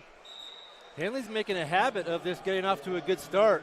Their last 3 games, they've really shot the ball well to open the game, and they've opened some big leads as well. So Coach Hammond, I'm sure he's happy with that. They lead by 11. It'll be Mazama who starts with the ball coming out of the break. Here's Kai Hunt into the front court, gets rid of it to Uloa Ford. Now to Jordan Beals, who's checked into the game. Beals will travel on his way to the rim. And a turnover for the Vikes. Henley has a real size advantage inside with McCready, and that helps defensively like it did right there. Hayes into the front court for the Hornets to Janney. Janney whips it to Bennett. Back to Janney, throws it to Harper. Quick pass to Hayes in the far corner, now to Janney alone, top of the key. Dribbles inside the paint, kicks it out to Harper, a near corner three, bang for Owen Harper. 5 points for Owen, his team up 14-0 after that made triple, 4.5 to go in the first. Here's Kai Hunt trying to split the defense, a pretty shot off the glass, and Mazama's on the board. 14-2, 4.5 to go in the first. Bennett races up the floor and has it stripped away. It was last touched by Kai Hunt, and the Hornets will take it. The Hornets guards have just improved so dramatically the past 2 or 3 weeks. White hot shooting to start this one. All right, McCready takes the impound. Now to Harper, to Bennett, off a screen, thought about another triple, now driving baseline, gets rid of it to Harper, he pulls from range, front iron no good, follows it up with his own rebound, charging to the cup and puts it back in. 16-2 Henley, 4:06 to go in the first. Here's Kai Hunt. Hunt driving the right block, all the way to the rim, rejected by McCready. Now here's Hayes after he picks up the loose ball, turning on the Jets. Bouncing it down low to Harper, spins out, kicks it to Janney, shoves it down low to McCready, fadeaway hook shot, no good. And Kai Hunt picks up the rebound. Brings it across the timeline for the Vikings.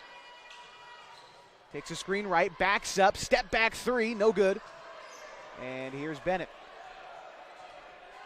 Bennett shoves it ahead to Hayes. Hayes thought about a three, kicks it to Janney, now back to Hayes, rifles one down low to Harper. He tries to loft it to McCready, almost goes out of bounds. Marcus saves it, finds Bennett. Now Harper cutting to the rim, and he'll get fouled on the drive, actually on the shot. Harper going to the line. Henley getting the shots that they want. They're being able to be patient on offense. They're getting good shots. Mazama not quite getting the ball where they want offensively, taking tougher shots, having a little bit of trouble scoring. Owen Harper, mentioned him a moment ago, was the second leading scorer against Hidden Valley earlier this week. 13 points, almost had a double-double, 9 rebounds as well for Harper in that performance. He had the first 7, I think, last week. He did. Yeah, he did.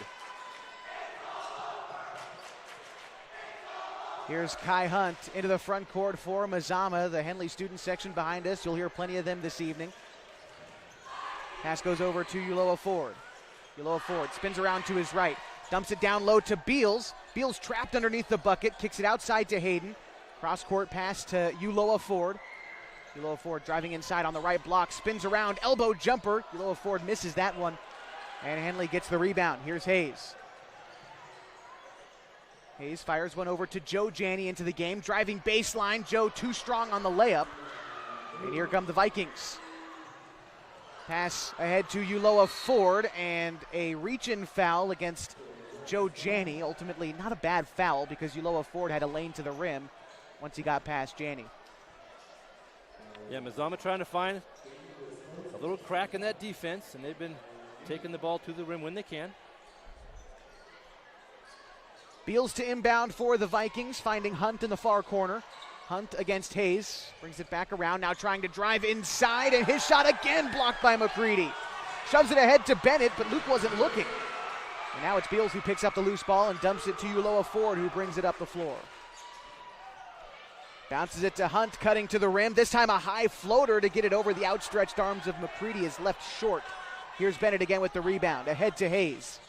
Now to Bennett again, steps into a triple. That one rims out, no good. Joe Janney with the rebound. His putback no good, but he's fouled, a late whistle, and Joe Janney will be the beneficiary of a couple free throws. Joe's good around the rim when it comes to offensive rebounding. He gets a few of those a game. There's a good effort right there. Tonight's broadcast brought to you by Les Schwab Tires. Winter weather can slow you down. Having the right set of tires and wheels on your vehicle is just part of an essential safety checklist. That's why Les Schwab Tires does more than install just tires and wheels, especially with some of the weather we had earlier today. Some mystery snow. It's supposed to be sunny this weekend, but as always, make sure you're driving on some safe tires with Les Schwab Tires. An 0-for-2 trip to the line for Joe Janney. The Vikings pick up the rebound. Here they come on offense. It's Hunt with it. Hunt over to Zangri, who's checked into the game. A triple shot at and made. I believe that was Dominic Melgoza with the triple. Makes the score 18-5, a minute 46 left to go in the first. Here's Aiden Hayes. Hayes between his legs, gets rid of it to Bennett. Now to Montag coming off a screen. Montag driving the left side, kicks it out to Hayes. Head fakes a three, driving inside against the defense. Has it stripped. Loose ball batted out to Joe Janney. He almost had it, and now it's picked up by Kai Hunt. He goes up, but it's stripped by Bennett. The team's trading turnovers. Bennett shoves it ahead to Hayes in the near corner. Hayes dumps it down low to Marcus off the glass. Nice touch for McCready. 20-5 Henley, 1:08 to go in the first. Here's Beals. Beals dumps it to Hayden.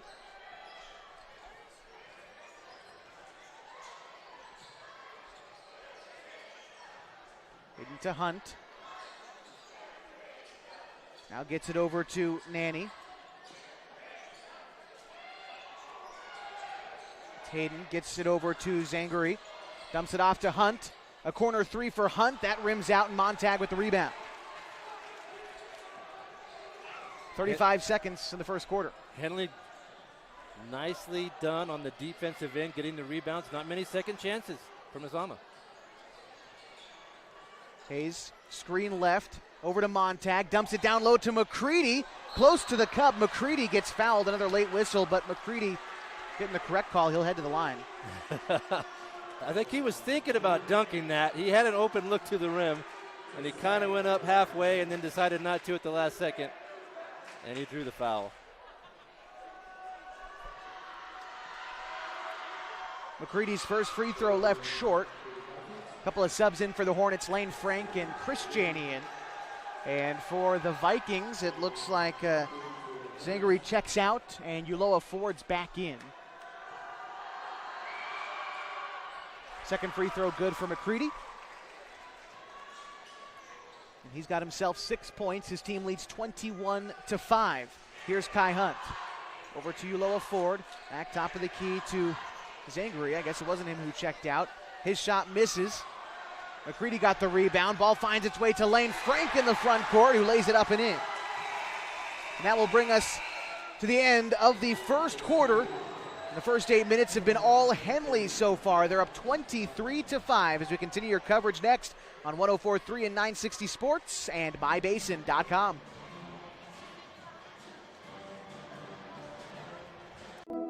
Threads. There are many threads that run through our region. There are churches and schools and Little League teams that bring us together and bind us into communities. There are roads and cars. There are houses and jobs and businesses, all woven together to make the fabric of our communities. There are financial threads that are part of that tapestry as well. For over 80 years, it's been our pleasure to be headquartered here, providing financial services to generations of our friends and neighbors. From that first savings account, to retirement planning, and all of the cars and houses and groceries in between, we keep your money local, investing it back into our communities, adding more threads to the fabric to make our communities stronger. Pacific Crest Federal Credit Union. Find your path.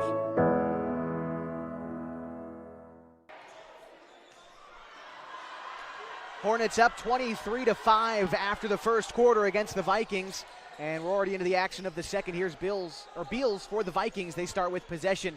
Driving inside, Zangari, his layup too strong. And Owen Harper with the rebound. He's leading his team in scoring right now with 7 points. Here's Hayes into a triple, no good.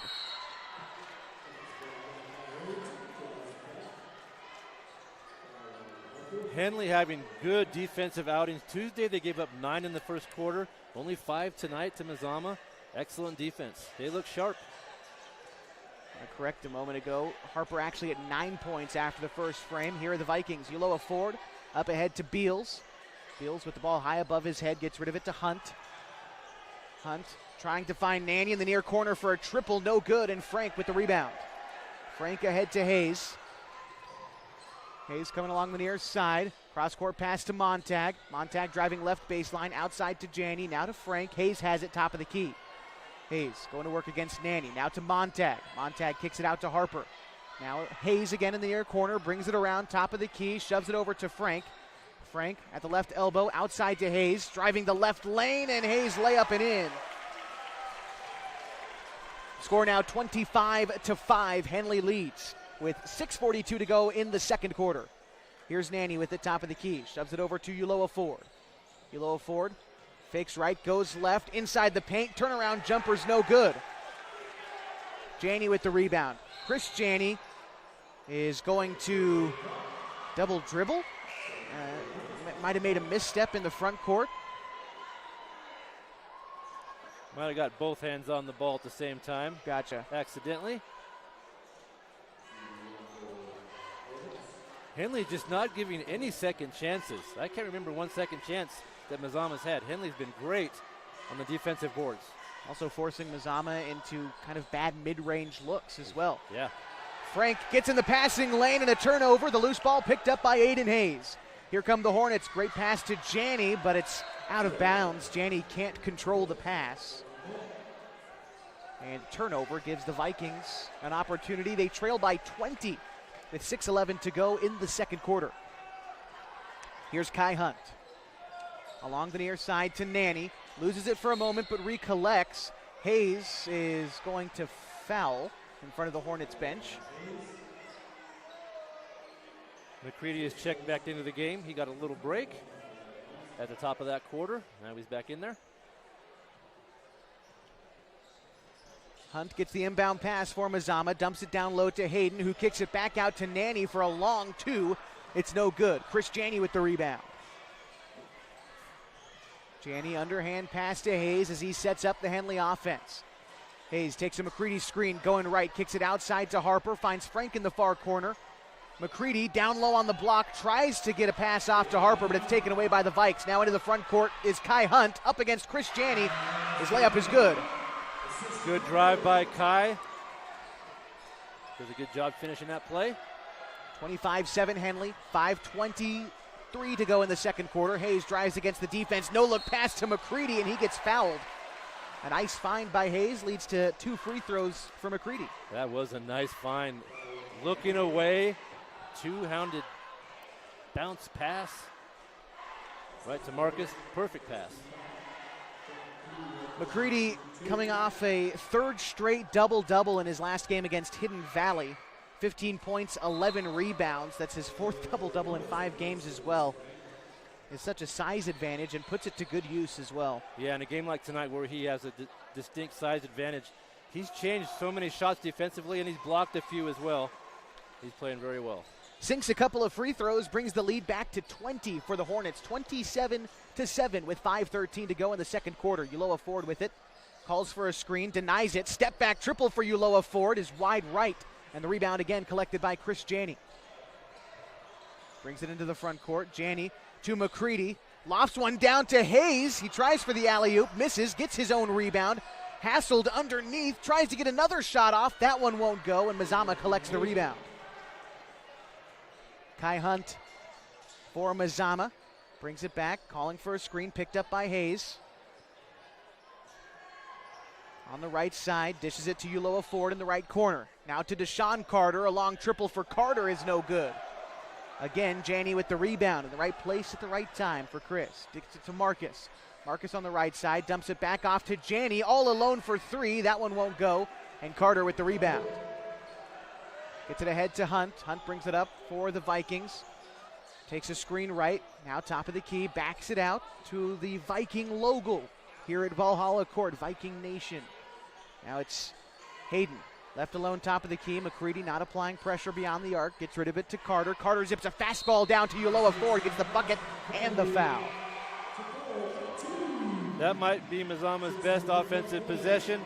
Good patience on the outside, waiting for the cutter. Find a nice seam inside and get an easy basket and draw the foul. Uloa Ford, a commit to Oregon Tech baseball. They're actually in Louisiana right now, Sterlington, Louisiana, at the Cajun Collision. Tech took on top 25 LSU Alexandria today and beat them 6-4. The free throw missed from Uloa Ford. So the score remains 27-9. Under 4 to go in the second. Here's McCready down low in the paint, spins around. Great find to Montag, who can't convert close to the rim. It's Hunt with the rebound. Shoves it ahead to Uloa Ford. Open lane to the rim, and Uloa Ford is good on the layup.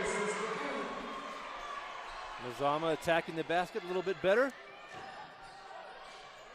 27-11. Henley leads with 3.5 to go in the second. Here's Hayes. Gets it to Montag. Dumps it down low to McCready on the left block. He can't get the layup to go, and the rebound done by Hayden. Here come the Vikes. Hunt takes a screen right, trying to split up the defense. Speeds past McCready, but too strong on the layup. Hayden with the rebound. His putback blocked by McCready. It's batted out to Uloa Ford, who fires a triple. That won't go. And the Hornets pick up a rebound and timeout called by Coach Hammond. We'll take it too. 27-11. 3:08 to go in the second quarter, and the Hornets lead on 104.3 and 960 Sports and mybasin.com. It was kind of what defined me as a person. I loved to play every sport I could possibly play. The Abbeys was really the family stomping ground for all of our community. Saturday afternoon soccer tournaments, we'd head over to Abbeys afterwards. And then when we got up into middle school, on our way home, we'd stop at Abbeys after basketball games. When I go home, I want to see two things when I drive through Winston. I want to see my Abbeys, and I want to see my high school. And those are the two memories that stick out the most to me.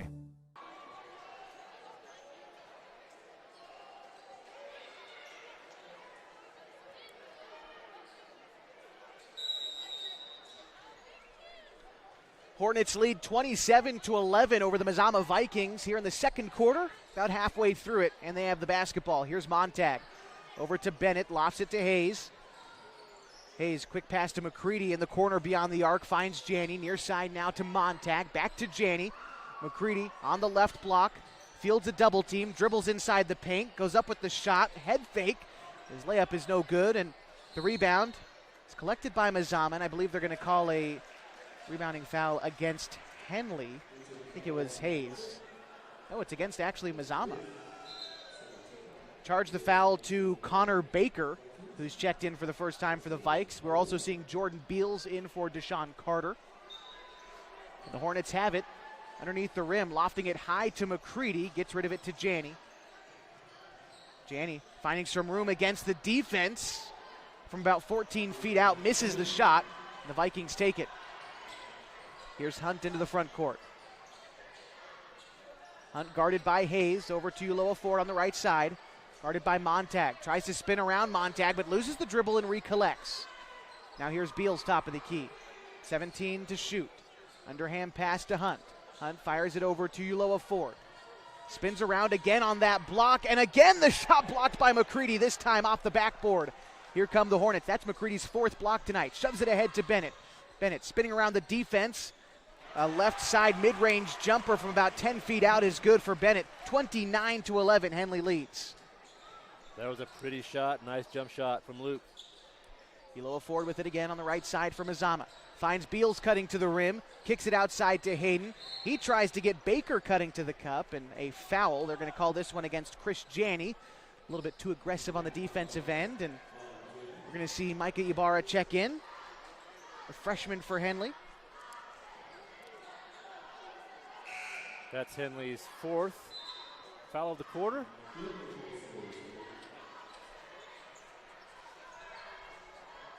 Two fouls for Mazama. And they've got the basketball after the inbound. Hunt has it on the far side. Between his legs, gets rid of it to Beals. Beals to Baker, guarded by McCready beyond the arc. Now to Beals. Beals to Nanny. Nanny steps back, again to Beals. Finds Baker in the corner. Baker for three to answer. No good. Nanny with the rebound. His putback won't go, and Bennett skies for the rebound. Shoves it ahead to Hayes. Hornets in transition. Hayes puts the brakes on, throws it to Ibarra in the near side for a triple. Micah Ibarra throws one in from range. 32-11, Henley leads, and that's Ibarra's first points of the night.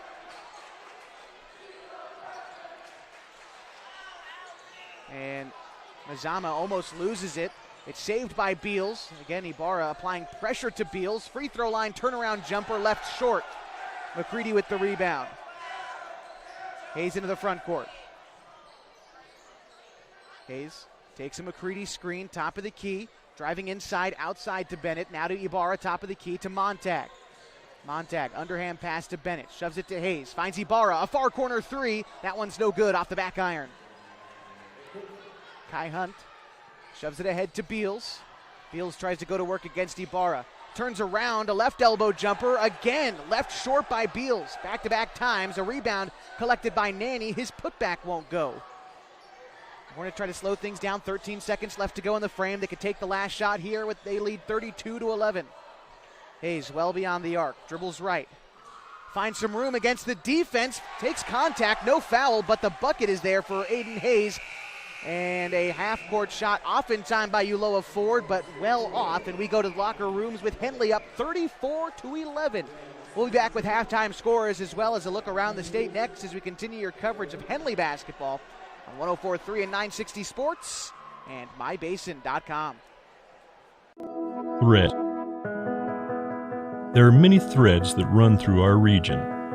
There are churches and schools and Little League teams that bring us together and bind us into communities. There are roads and cars, there are houses and jobs and businesses, all woven together to make the fabric of our communities. There are financial threads that are part of that tapestry as well.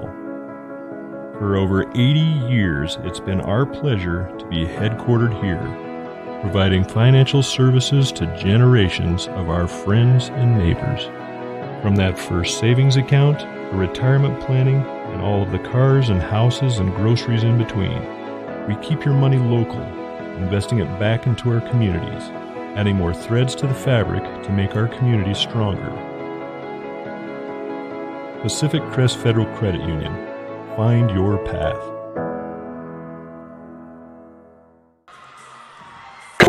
At Clown Subaru, we built our business on that simple promise. Well, that and some of the best people you're ever going to meet. Hi, I'm Rob Cedar, General Manager at Clown Falls Subaru. Our 62 employees make it easy for us to live up to our comfortable, not corporate philosophy. Friendly faces, easy answers, straight talk, fairness, and exceptional service. These are the things you expect. These are the things that all of our people deliver. Our management team, sales pros, certified service and body shop techs, lot attendants, and detail experts are all 100% focused on you. Local people putting their friends and neighbors first. At Clown Falls Subaru, that's the only way we do business. It's comfortable, not corporate. Our team members also spend hundreds of hours each year supporting local charities and events through the Subaru Love Promise. That's the kind of people they are. We're very proud of them. They're your friends, they're your neighbors, they're glad to know you, and they want you to be glad to know them too. I'm Rob, and this is what makes us comfortable, not corporate.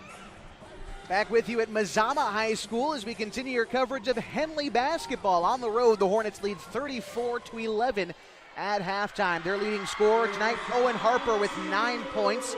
Luke Bennett and Marcus McCready each have 8. Aiden Hayes has 4. Mikey Ibarra has 3. And 2 points for Lane Frank. Tally up to 34 for the Hornets. Meantime, for the Vikes, 4 points for each Marcus Uloa Ford and Kai Hunt, and 3 for Gabe Nanny. Give them 11. It's been another staunchy defensive performance from Henley tonight on the road again.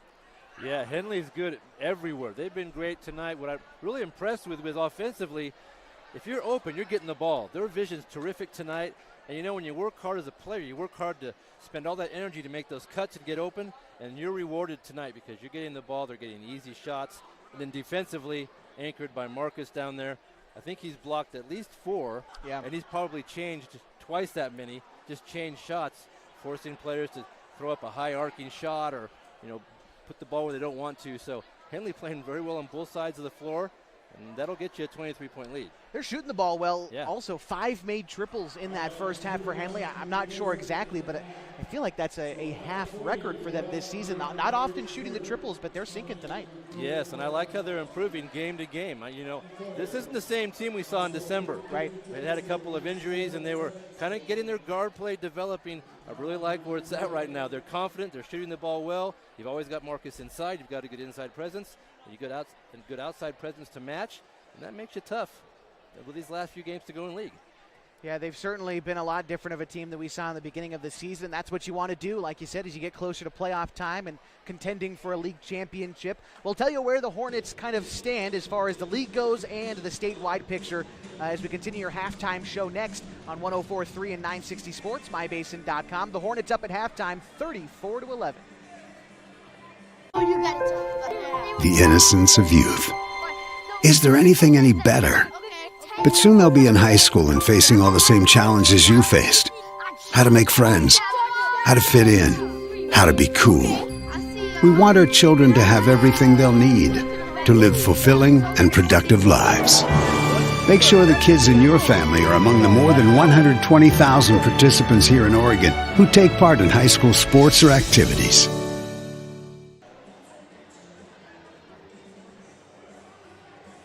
Introduce Smith Bates Marcom Solutions, your trusted partner in marketing and communication. We specialize in crafting compelling campaigns, eye-catching graphics, and impactful branding materials. Smith Bates is like working with dependable friends. They always help us build our professional image.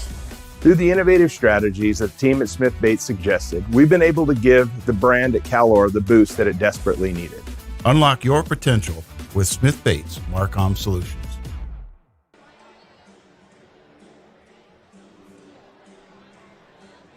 Well, at halftime, the Hornets lead the Vikings 34-11. Still a couple more minutes left to go at halftime, so let's take a look at the Skyline Conference standings. The Hornets lead the way right now, 4-1 in league play.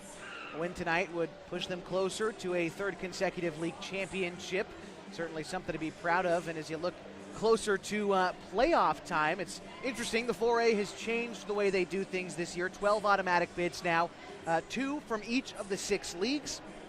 And then 4 at-large bids decided by the OSAA rankings that are done by the end of the year. They lock in the next couple of weeks. Right now, Henley is ranked 13th in the OSAA rankings. They were number 10 in the latest coaches poll that came out, but they're actually behind 2 Skyline Conference teams right now. Hidden Valley's number 12. Phoenix is number 10.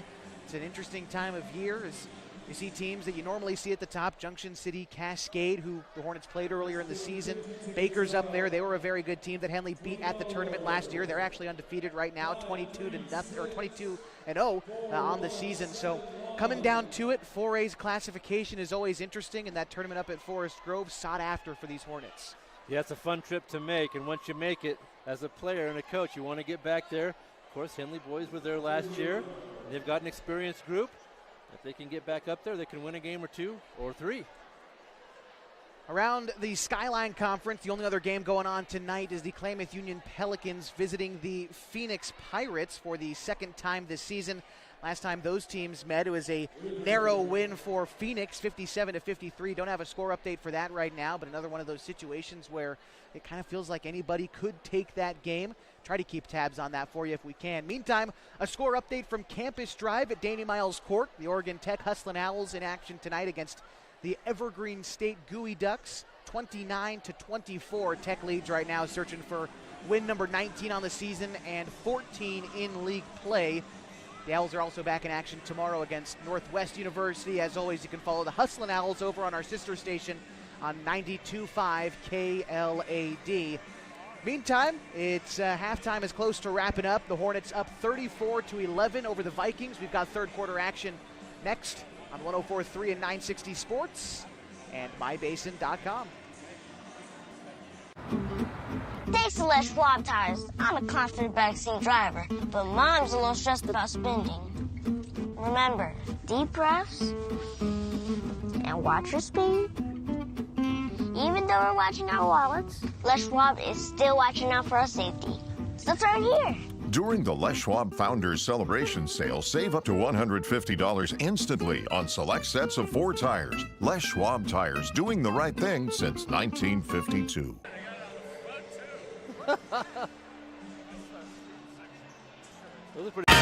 What rhymes with great? Participate. Where does greatness start? Here, in the classroom. On the stage. In the pool. On the field. Where will your greatness take you? To better grades. To more friends. Yeah! Be great. Participate!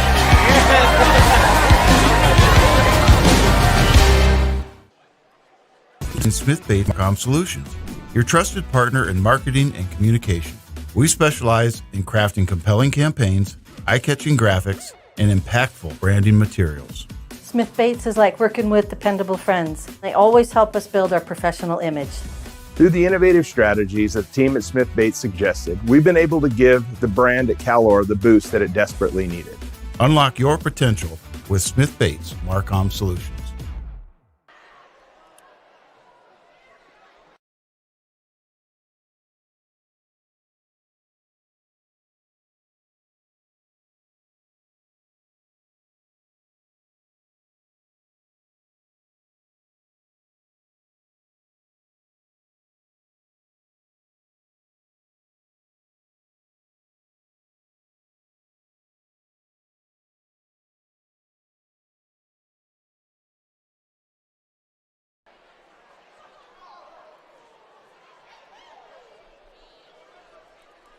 Getting ready for the third quarter from Valhalla Court on the campus of Mazama High School, just across the county from Henley High School. Right now the Hornets lead 34-11 as we get ready for the third quarter. Once again, I'm Josh Eldredge, Kevin Petrick with me this evening. So glad that you could join us tonight on mybasin.com. Hornets start with it out of the break, and the Vikings weren't ready for us to start, it seemed, as they were all looking around. Hayes drove to the bucket, didn't get the layup, and is poked out of bounds, last touched by the Vikes. Yeah, their defense wasn't set up. A little bit of a break there. Well, the Hornets will now inbound at the baseline. The 5 on the floor for them. Hayes, Bennett, Harper, and Janney as quickly McCready scores underneath the rim. He's got 10 points tonight. His team up 36-11. The 5 on the floor for the Vikings. It's Hunt, Carter, Uloa Ford, Nanny, and Hayden. Here's Uloa Ford. Gets rid of it to Nanny. Top of the key, guarded by Janney. Over to Deshaun Carter. Now to Hayden. Hayden zips it over to Hunt, guarded by Hayes. Now to Nanny. Nanny guarded by Janney. 8 to shoot for the Vikings. Here's Uloa Ford. Tries to dump it down low to Hayden. 3 to shoot. Kicking it back outside to Uloa Ford for a triple, no good. McCready with the rebound. He's hassled, but he gets rid of the basketball to Owen Harper into the front court. Beautiful bounce pass to Aiden Hayes and the layup. That was all started by a terrific outlet. Marcus, long outlet pass. Uloa Ford on the other side, operating along the left side of the floor. Gets it back in the far corner, between the legs, guarded by Harper, trying to drive baseline, stops, pops from the mid-range, and scores. Mazama needing to generate some offense. It's a good way to do it. They trail 38-13, 6:40 to go in the third quarter. Here's Bennett, head of the key. Free throw line jumper is too strong for Bennett. Harper collects the rebound. Gets it to Hayes. Hayes now at the free throw line. Underhand pass to Bennett beyond the arc. His triple left short. And now it's Kai Hunt bringing it up the floor. Vikings trying to set up the defense, or the offense rather. Now here's Hayden. Soft defense played by McCready beyond the arc. Gets rid of it to Carter. Carter to Nanny, the far side. And he dumps it down low to Hunt. Quick pass to Hayden. Back to Hunt. 11 to shoot. Takes a screen. Driving baseline. Gets past McCready, and the layup is in for Hunt. That was a nifty move. Started with his left hand, finished with his right. Well done. Hornets on the other side looking for a quick score. Janney gets it to McCready at the free throw line. McCready spins around. Hook shot, no good. And it's Kai Hunt with the rebound. As he brings it the other way for Mazama. They trail 38-15. 5.5 to go in the third. Here's Hunt. Over to Carter. Zips it down low to Hayden. Against McCready. Tries to fade back. His shot no good. Off the glass and into the hands of Janney. He shoves it ahead to Hayes. Hayes racing to the rim. High off the glass. Hayes scores and the foul. He had to slide between two defenders and get that ball up in the square. And he completed all of that play. And he'll get a free throw. Hayes has been playing some of the best basketball of the season in his last 3 games, going back to when they played Phoenix. 19 points in that performance, 11 the other night against Hidden Valley. And right now, after that score for Hayes, he's got 8. The free throw was no good, and Vikings kind of pinned down Owen Harper on the rebound, as checking into the game and committing the action there was Ryan Wynn.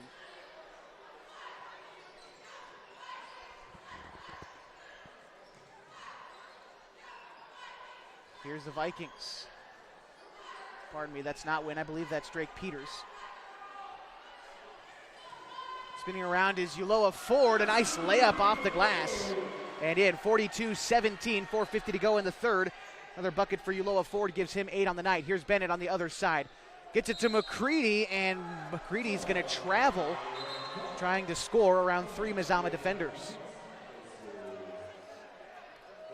Made a good move on the block there. Just shuffled his feet a little bit.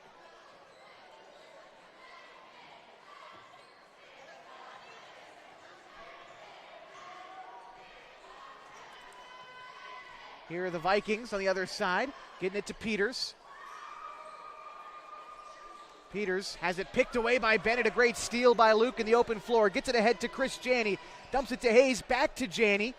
And gets it to Hayes in the near corner. Hayes trying to drive baseline. A floater gets Hayes fouled, and he'll go to the line. Henley's so good at running that break off the transition. They don't even get into their offense. They just fill the lanes, and they cut a series of cuts, and they find an easy way to the basket for an easy hoop, or in this case, they draw the foul. Hayes' first free throw is good there, makes the score 41-17, 4:18 to go in the third. Hayes, his second free throw, up and no good. Harper with the rebound. Hard work on the glass, kicks it back out to Hayes, rifles it down to McCready on the right block, tries to get it out to Bennett, but it's taken away by Hunt. Hunt, 2-on-2 in the fast break, takes it himself, can't get the layup to fall, but Peters is there for the putback. Good offensive rebound, second chance points for Mazama. Hayes hurrying quickly on the other side, and one again for Aiden Hayes. He is so fast. Yeah, you can't take a second off on defense if you're, on the opposition for Henley. They get that ball down the floor in a hurry. And Hayes scores again. Subbing in Joe Janney as Chris Janney heads to the bench for the Hornets. Hayes' free throw is no good as it rims out. The Vikings collect the rebound. Kai Hunt across the timeline. Brings it along the left side. Now head of the key, guarded by Joe Janney. Hunt lofts it down low to Nanny. Gets the defenders to jump, and a nice move and a score by Gabe Nanny. Give him 5 points on the evening. His team trails 43-21. 3:35 to go in the third. Here's Hayes. Hayes trying to get it to Marcus down low. Around 3 defenders. McCready's fouled on the shot. He just has such gravity down there in the paint and gets fouled on that one. He draws a lot of defenders, and the more he plays, the better he is at going up strong. If you can go up strong between those defenders and get a good look at the basket, you'll either make the shot or you will get fouled. It's maybe been the most improved part of his game since he was a freshman. Yep. You watched him play, and he wasn't as aggressive years ago, but now as a senior, he loves going up and taking that contact and getting to the free throw line. Exactly. Another made free throw there for McCready, and a timeout on the floor. We'll take it to 45-21. The Hornets lead with 3.5 to go in the third. This is Hornets basketball on 104.3 and 960 Sports and MyBasin.com. The innocence of youth. Is there anything any better? But soon they'll be in high school and facing all the same challenges you faced. How to make friends, how to fit in, how to be cool. We want our children to have everything they'll need to live fulfilling and productive lives. Make sure the kids in your family are among the more than 120,000 participants here in Oregon who take part in high school sports or activities.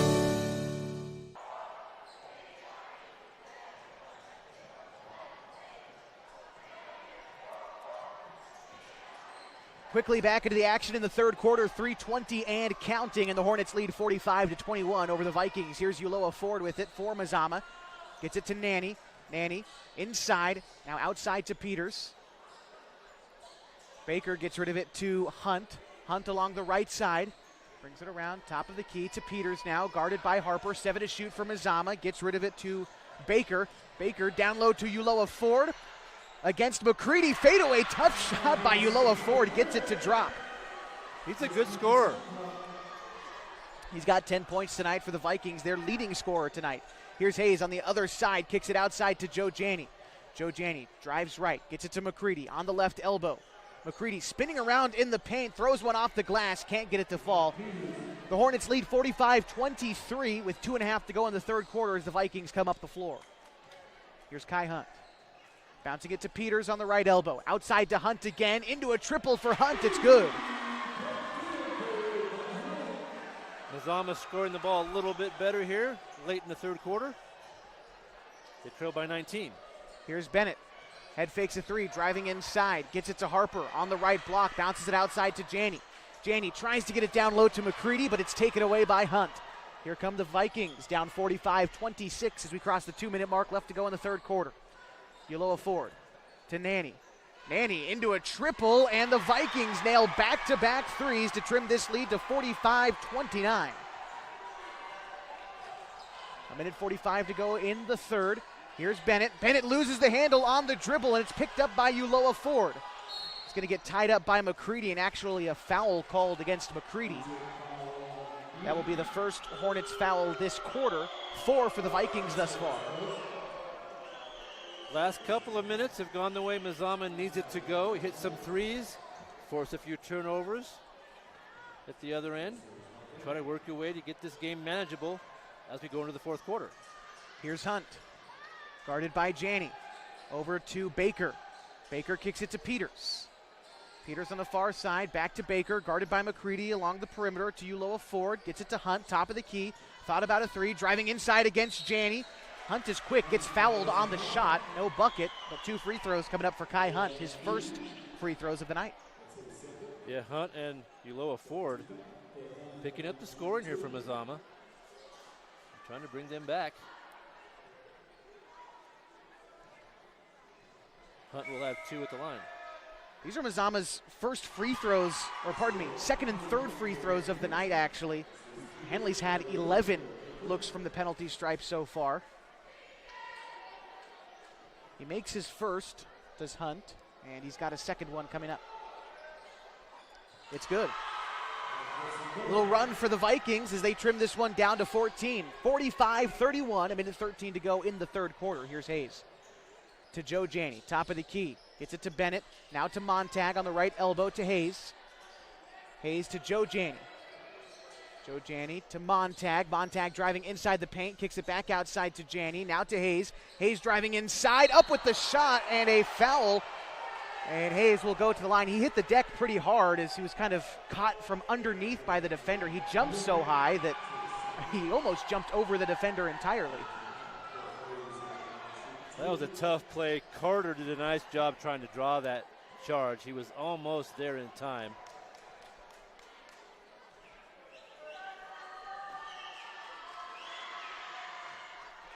Hayes having a decent night at the free throw line so far. After that make, it makes him 2 of 5. Got a chance to make it back to 500. And he can't do it. Missed that free throw. His team up 46-31 with 52 seconds to go in the third. Here's Hunt. Hunt trying to drive the right side. Tries to get rid of it to Uloa Ford, but it's taken away by Joe Janney. Joe Janney quickly into the front court. Dribbles to his left, switches hand, bounce it out to Hayes. Cross-court pass to Chris Janney, now to Montag in the far corner. Back to Chris Janney, now to McCready, top of the free throw line. 20 to shoot and 26 on the game clock for Henley. Here's Hayes to Montag. Zips it to Janney. That's Chris Janney on the far side. Back to Montag. Montag inside the paint. A layup is in for Bryson Montag. Another good drive. Henley looks confident going to the basket. 48-31, 7 on the third quarter game clock for Mazama. Kai Hunt is going to step back for a triple at the buzzer. He won't get it. And we head to the fourth quarter with Henley up 48-31. We'll be back with fourth quarter action next on 104.3 and 960 Sports and mybasin.com.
Back with you on 104.3 and 960 Sports and mybasin.com. Into the fourth quarter we go, 48-31. The Hornets lead the Vikings, but it is Mazama who starts with the basketball coming out of the break. Uloa Ford has it on the near side. Trying to drive against Bennett inside the paint, steps back at the left elbow. Uloa Ford is fouled on the mid-range and the bucket. He's looked good in this second half. Yeah, he's done a nice job scoring the basketball. He's being aggressive to the rim, and his shots are dropping. He's got 12 points and a free throw on the way. And he sinks it. It's 48-34 with almost the full fourth quarter to go. Henley in front of Mazama in a Skyline Conference matchup. Here's Chris Janney to Luke Bennett. Shoves it to Bryson Montag. Back to Bennett. Now to Hayes, well beyond the arc. Hayes chooses a screen left, gets rid of it to Montag, zips it over to Chris Janney. Janney to Montag, cutting to the rim, kicks it outside to Hayes. Thought about a triple. Hayes driving inside now and has it stripped away by Nanny. Gets it to Hunt as he crosses into the front court for Mazama. Now to Uloa Ford. They're going to rely on him. Head fakes a three, driving inside, and Uloa Ford is fouled on the drive. And so a foul on the floor will result in an inbound for the Vikings. Good job utilizing a head fake that time. Kind of threw a little head and ball fake and then put the ball on the floor, got past his defender. Hunt to inbound, gets it to Uloa Ford on the near side. Has it knocked out of bounds by Luke Bennett, guarding him tightly. And again, the Vikings will inbound, this time in front of their own bench. They trailed by 23 at half. They've cut that to 14. Hunt back to Uloa Ford. Uloa Ford just takes a triple and it rattles home. Hometown bounce there for Uloa Ford. And another great shot brings this one back to 11. 48-37, 6:45 to go in the fourth quarter. Hayes gets it to Bennett. Bennett shoves it to Janney, gets it to McCready on the left block. Tries to get it to Hayes, but it's taken away by Uloa Ford. A chance to trim this to single digits for Mazama as Kai Hunt walks it up the floor. Hunt to Uloa Ford. Tries to get past Bennett, taking it himself at the baseline. Loses it, and it's collected by Hayes. A turnover for the Vikings, and here come the Hornets. Hayes bouncing it to Janney. Janney shoves it to McCready, but he has his pocket picked by Hayden. Now it's Hunt, 2-on-1 in the fast break. He has the disadvantage, but finishes anyway. 48-39 Hornets with 6 minutes to go in the fourth. The Vikings finding a way back into this game. Here's Hayes trying to take it himself, and I believe they're going to say this one was on the floor. It'll be the first Mazama foul of this quarter. And Owen Harper checks back in. Montag comes out. So the original starting five on the floor for Henley of Hayes, Harper, Bennett, McCready, and Janney. For the Vikings, it's Nanny, Uloa Ford, Carter, Hunt, and Hayden. Here's McCready with it in the paint from about 13 feet out. Dumps it to Harper, who gets fouled on the shot. That was a good pass from McCready that time. He was right in the middle of the key, and he found Harper cutting low and got him the basketball. Harper had 9 points in the first half and none in the third quarter. He's 2 for 2 at the line tonight, and he sinks that free throw, making him 3 for 3. Brings this one back out to a 10-point ball game. Harper, he has become a good scorer as well. He has. Goes 2 for 2 at the line there, back up to an 11-point lead for Henley with 5:47 to go in the fourth. Kai Hunt takes a screen, top of the key, guarded by Hayes, backs up beyond the arc, kicks it to Nanny. Nanny to Uloa Ford, guarded by Harper. Uloa Ford trying to find room, spinning around inside the paint, dribbles it back out, off his shoe, but it's kicked out to the Vikings. They recollect. Here's Hunt with it now on the near side, brings it around on the right wing, guarded by Harper, 10 to shoot. Hunt kicks it to Uloa Ford. Step back triple for Uloa Ford, won't go. And Janney skies for the rebound. Kicks it ahead to Hayes. Hayes. And a charging foul against Aiden Hayes as he tried to get that pass off. And Kai Hunt might have a future as a salesman. On the far side there, hitting the deck pretty hard to make sure the referee called that one. Just a little player control foul. Wasn't too bad, but he was a little bit off balance into the defender, and Mazama will get possession. Here's Kai Hunt. Gets it to Ryan Hayden, top of the key. Now to Deshaun Carter. Carter has it on the right wing, guarded by Luke Bennett. Gets rid of it to Nanny, guarded by Janney. Nanny, top of the key, gets rid of it to Hunt. Hunt puts it on the deck. Now to Hayden at the free throw line, driving inside the paint, fades away. McCready blocks it again. Here's Janney now into the front court for Henley. Kicks it over to Hayes. Hayes cross-court pass to Bennett. Into a triple for Bennett. No good off the front iron. Janney with the rebound. Brings it back out beyond the arc to Bennett once more. Now to Hayes. Hornets trying to slow down the game a little bit. Here's Bennett now. It's Coach Hammond calling out a little bit of the offense. Kicks it to Hayes. 19 to shoot for the Hornets. They're content with letting the clock bleed a little bit. Bouncing it to Harper. Harper at the right elbow. Finds Janney coming off a screen. 9 to shoot now for the Hornets. McCready has it now underneath the rim. Goes up with a tough shot, and McCready nails it. Brings this one out. 52-39, and Coach Hammond calls time. Under 4 minutes to go in the fourth, and the Hornets have the lead. This is Hornets basketball on 104.3 and 960 Sports and mybasin.com. Sports was kind of defined me as a person. I loved to play every sport I could possibly play. The Abbeys was really the family stomping ground for all of our community. Saturday afternoon soccer tournaments, we'd head over to Abbeys afterwards. And then when we got up into middle school, on our way home, we'd stop at Abbeys after basketball games. When I go home, I want to see two things when I drive through Winston. I want to see my Abbeys, and I want to see my high school. And those are the two memories that stick out the most to me.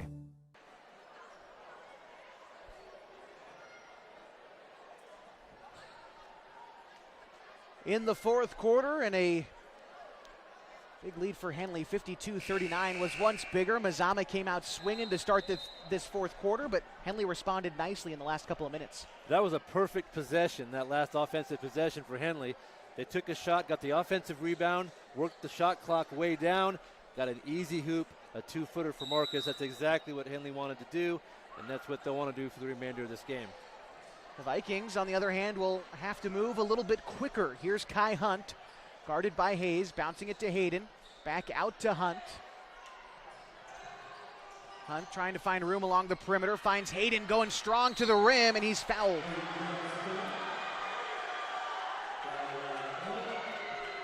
Hayden has no points on the night so far. This is also his first trip to the free throw line, and as he shoots free throws, I want to remind you that there's a need for athletic officials here in the state of Oregon and, of course, here in Klamath County. So if you want to stay in shape and be involved in a sport that you love, you should become an athletic official, regardless of if it's basketball or coming up the baseball, softball season, or even going back to fall, football, soccer, volleyball, especially volleyball. They need officials. Visit osaa.org/officials to begin your journey. A 1-for-2 trip at the free throw line, but a rebound that goes out of bounds gives Mazama an extra possession. They can cut to 10 here. They get a hoop. Quick inbound to Nanny. He fires a triple, no good. And McCready with the rebound. Fires it ahead to Harper. Harper to Hayes. Finds Bennett. Pump fakes. Mid-range shot from Bennett, no good. And a fire to the front court to Uloa Ford. Gets it back to Hayden. And his shot blocked by Aiden Hayes. Hayes now into the front court for the Hornets. Trying to slow it down. Hammond reminding his team, the head coach of the Hornets, time is on their side here with 3:12 to go in the ball game, and they lead by 12. Here's Janney to Hayes. Hayes brings it well beyond the arc at the half-court logo. Dips it to Harper. Finds Janney coming off a screen. Kicks it to Bennett. Now to McCready on the block. Fields three defenders, fading away. His shot no good, and Hayden with the rebound. 2:49 to go in the ball game, and Mazama trails by 12. They've got the basketball. Here's Hunt. Hunt to Uloa Ford on the far side. Guarded by Harper. Takes a screen. Long two from Uloa Ford is too strong. Rebound batted out to the perimeter and picked up by Hunt. Hunt gets rid of it to Peters, top of the key to Uloa Ford. Now to Hunt, all alone for a triple, and that's good. Score 52-43, 2:15 to go in the fourth. Time is still on the side of the Hornets. Here's Hayes racing up the floor, going up with the shot, a foul and the bucket. Aiden Hayes dominating inside tonight. That's a wild minute or two he just had there. Mazama just seems to shoot their way into the game. They just try to keep it close. You think they're going to make that comeback? And then Henley rushes the ball up the floor, gets a good look, and extends their lead. Hayes' free throw is no good. Harper with the rebound, and I think they're going to call a foul on Harper over the back, trying to reach for the rebound. A little bit too aggressive on that. That was the right idea there. Just found himself behind the Mazama player. And Mazama will get free throws from this as they're in the bonus. That's the 5th team foul for Henley, and 3 for Mazama. And Kai Hunt is going to go to the free throw line. He's 2 of 2 so far tonight. That last possession for Henley offensively, they didn't come away with the basket, but they were able to peel about a half minute off the clock. And I wonder if they're going to allow, because is it an offensive foul for the Hornets that doesn't earn Mazama free throws because it's offensive, because they shot the ball? Well, I know that's how the rule is in the NBA, yeah. right? If you're in the bonus and it's an offensive foul, it doesn't earn free throws. I think this should have been a loose ball situation. It was off a missed shot. Gotcha. So I would think he should be shooting free throws. I'm not sure what they're discussing right now. I think it might be, was Hunt the one who was actually fouled, because he's at the free throw line. I'm trying to decide maybe who committed the foul and who will be shooting. I think they're going to say that Nanny was actually the one who was fouled, so he will go to the line, not Kai Hunt. The Mazama players are laughing about it. They were maybe trying to pull a fast one down there. Well, Nanny's not a bad shooter either. He's made 2 triples tonight, but he misses his first free throw.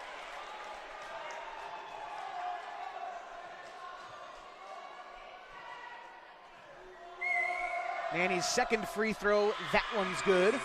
Makes it a 10-point game, 54-44. 2:06 to go in the ball game. Henley leads. Hayes walking up the ball slowly, trying to drive right. Hayes kicks it out to Harper. Harper finds some room from about 12 feet out. His shot won't go. The Vikings have an opportunity. Kai Hunt into the front court against Hayes. Kicks it to Uloa Ford, guarded by Harper, top of the key.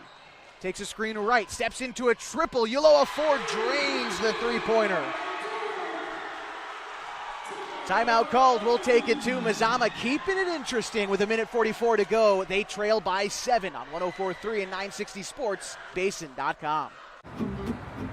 Thanks to Les Schwab Tires, I'm a confident backseat driver, but Mom's a little stressed about spending. Remember, deep breaths and watch your speed. Even though we're watching our wallets, Les Schwab is still watching out for our safety. So let's start here. During the Les Schwab Founders Celebration Sale, save up to $150 instantly on select sets of 4 tires. Les Schwab Tires, doing the right thing since 1952.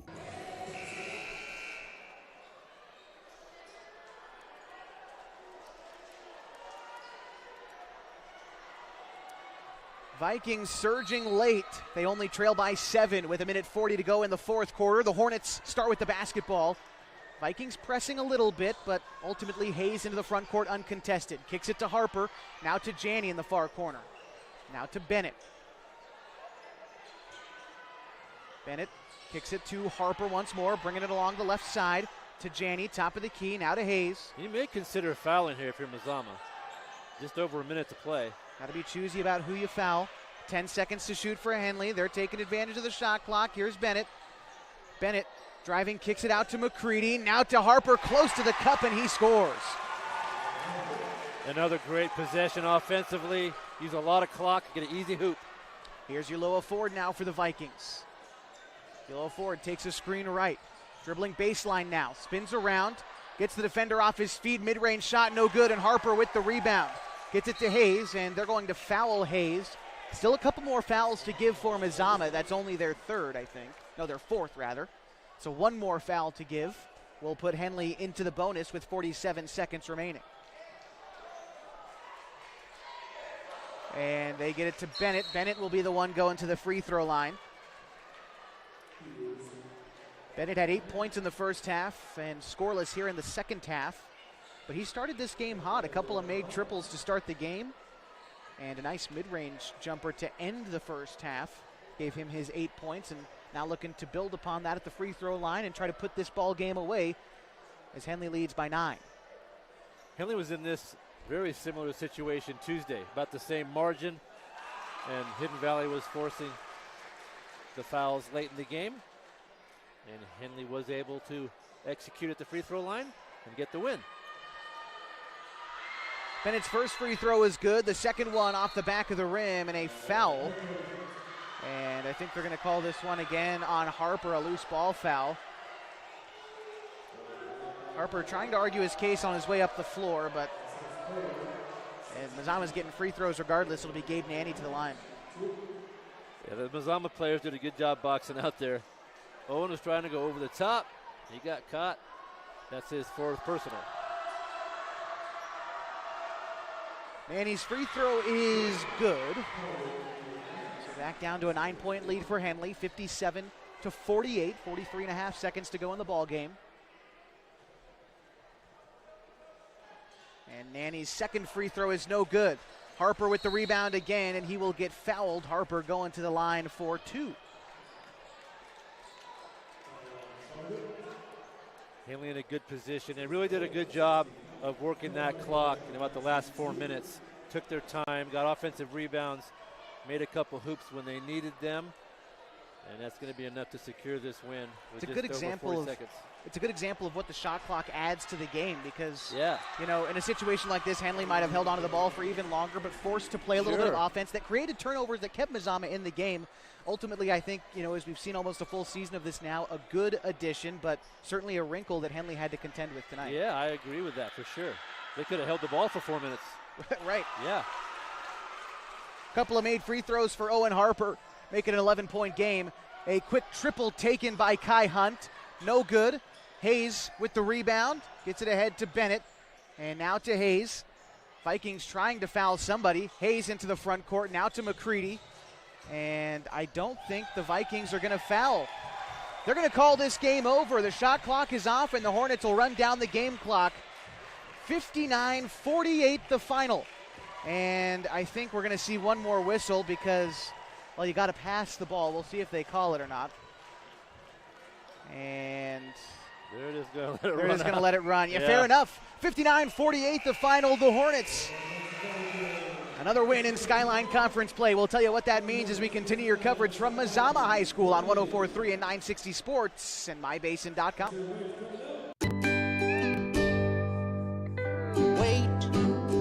All I do is wait. So lonely, I just sigh and moan. Seems like I've been waiting forever, wondering if you're coming home. I just saw your face. I know you're coming home. I swear there is no place that feels as good as home. And then I heard your voice. I know you're coming home. I know you're coming home. This is where unconditional love and immeasurable happiness reside. This is home. Coltwell Banker, where home begins.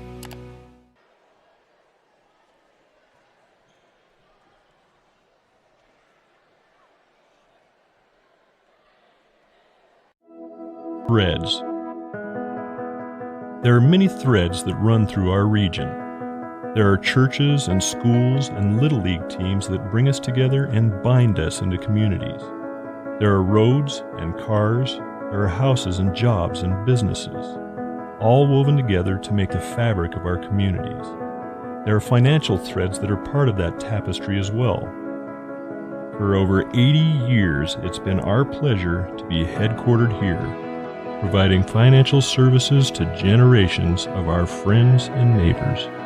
From that first savings account, to retirement planning, and all of the cars and houses and groceries in between, we keep your money local, investing it back into our communities, adding more threads to the fabric to make our communities stronger. Pacific Crest Federal Credit Union. Find your path. Final score tonight from Mazama High School, 59-48, a Henley victory. They were led in scoring by Owen Harper tonight with 15 points, 14 from each Aiden Hayes and Marcus McCready, 9 points for Luke Bennett this evening, 3 from Micah Ibarra, and 2 from Bryson Montag. Gave you 59 points for the Hornets.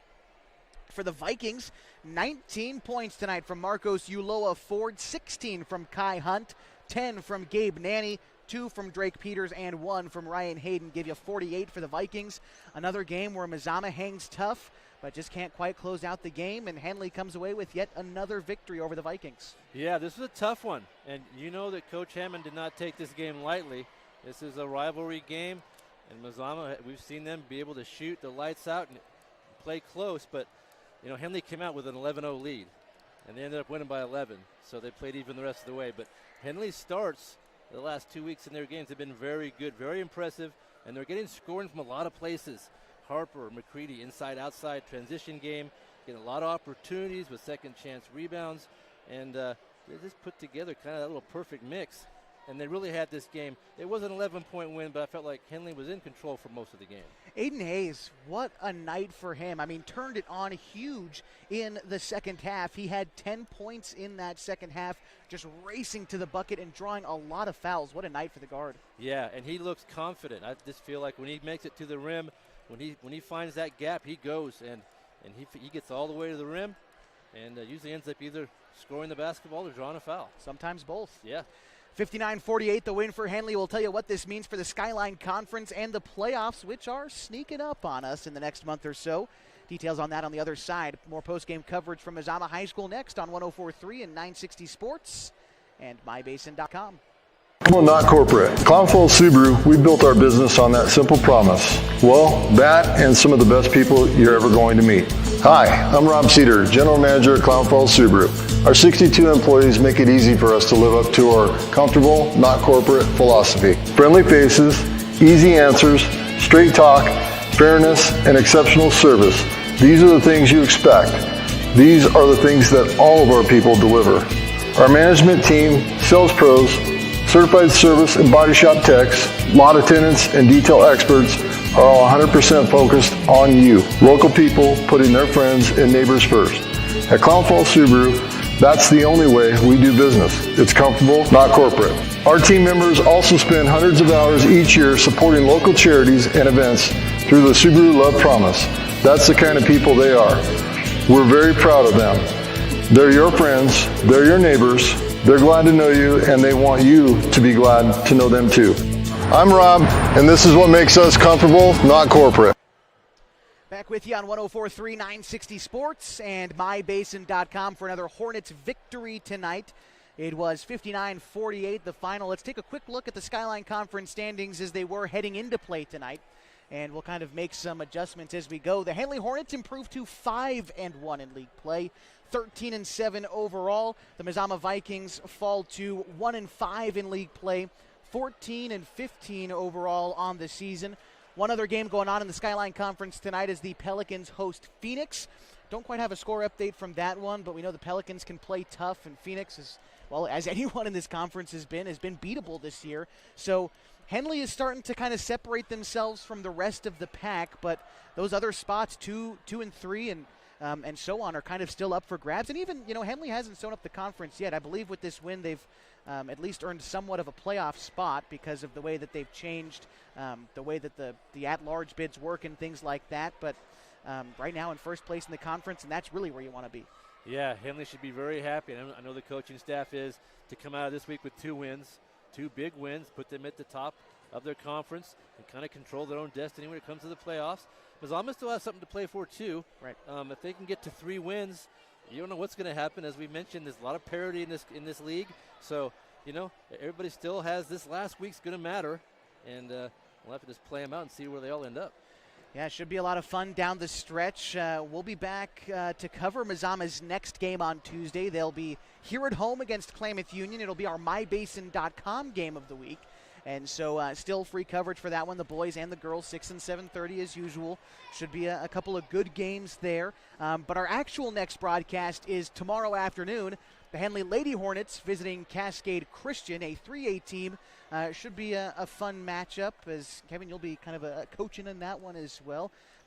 Why are we playing such a late game in the season in a non-league for Henley? Yeah, well, that's a good thing. Coaches want to fill up to try to get 23, 24, 25 games. We feel the more games we play, the better chance, that our kids will be developed down toward the playoffs. So, yeah, this game was scheduled early in the year.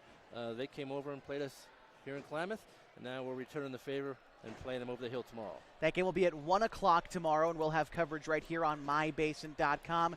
In the meantime, that about does it for us tonight. A 59-48 win for Henley. I'd like to thank some of the folks who make tonight's broadcast possible. Both head coaches, Ryan Millsap for the Vikings and Luke Hammond for the Hornets.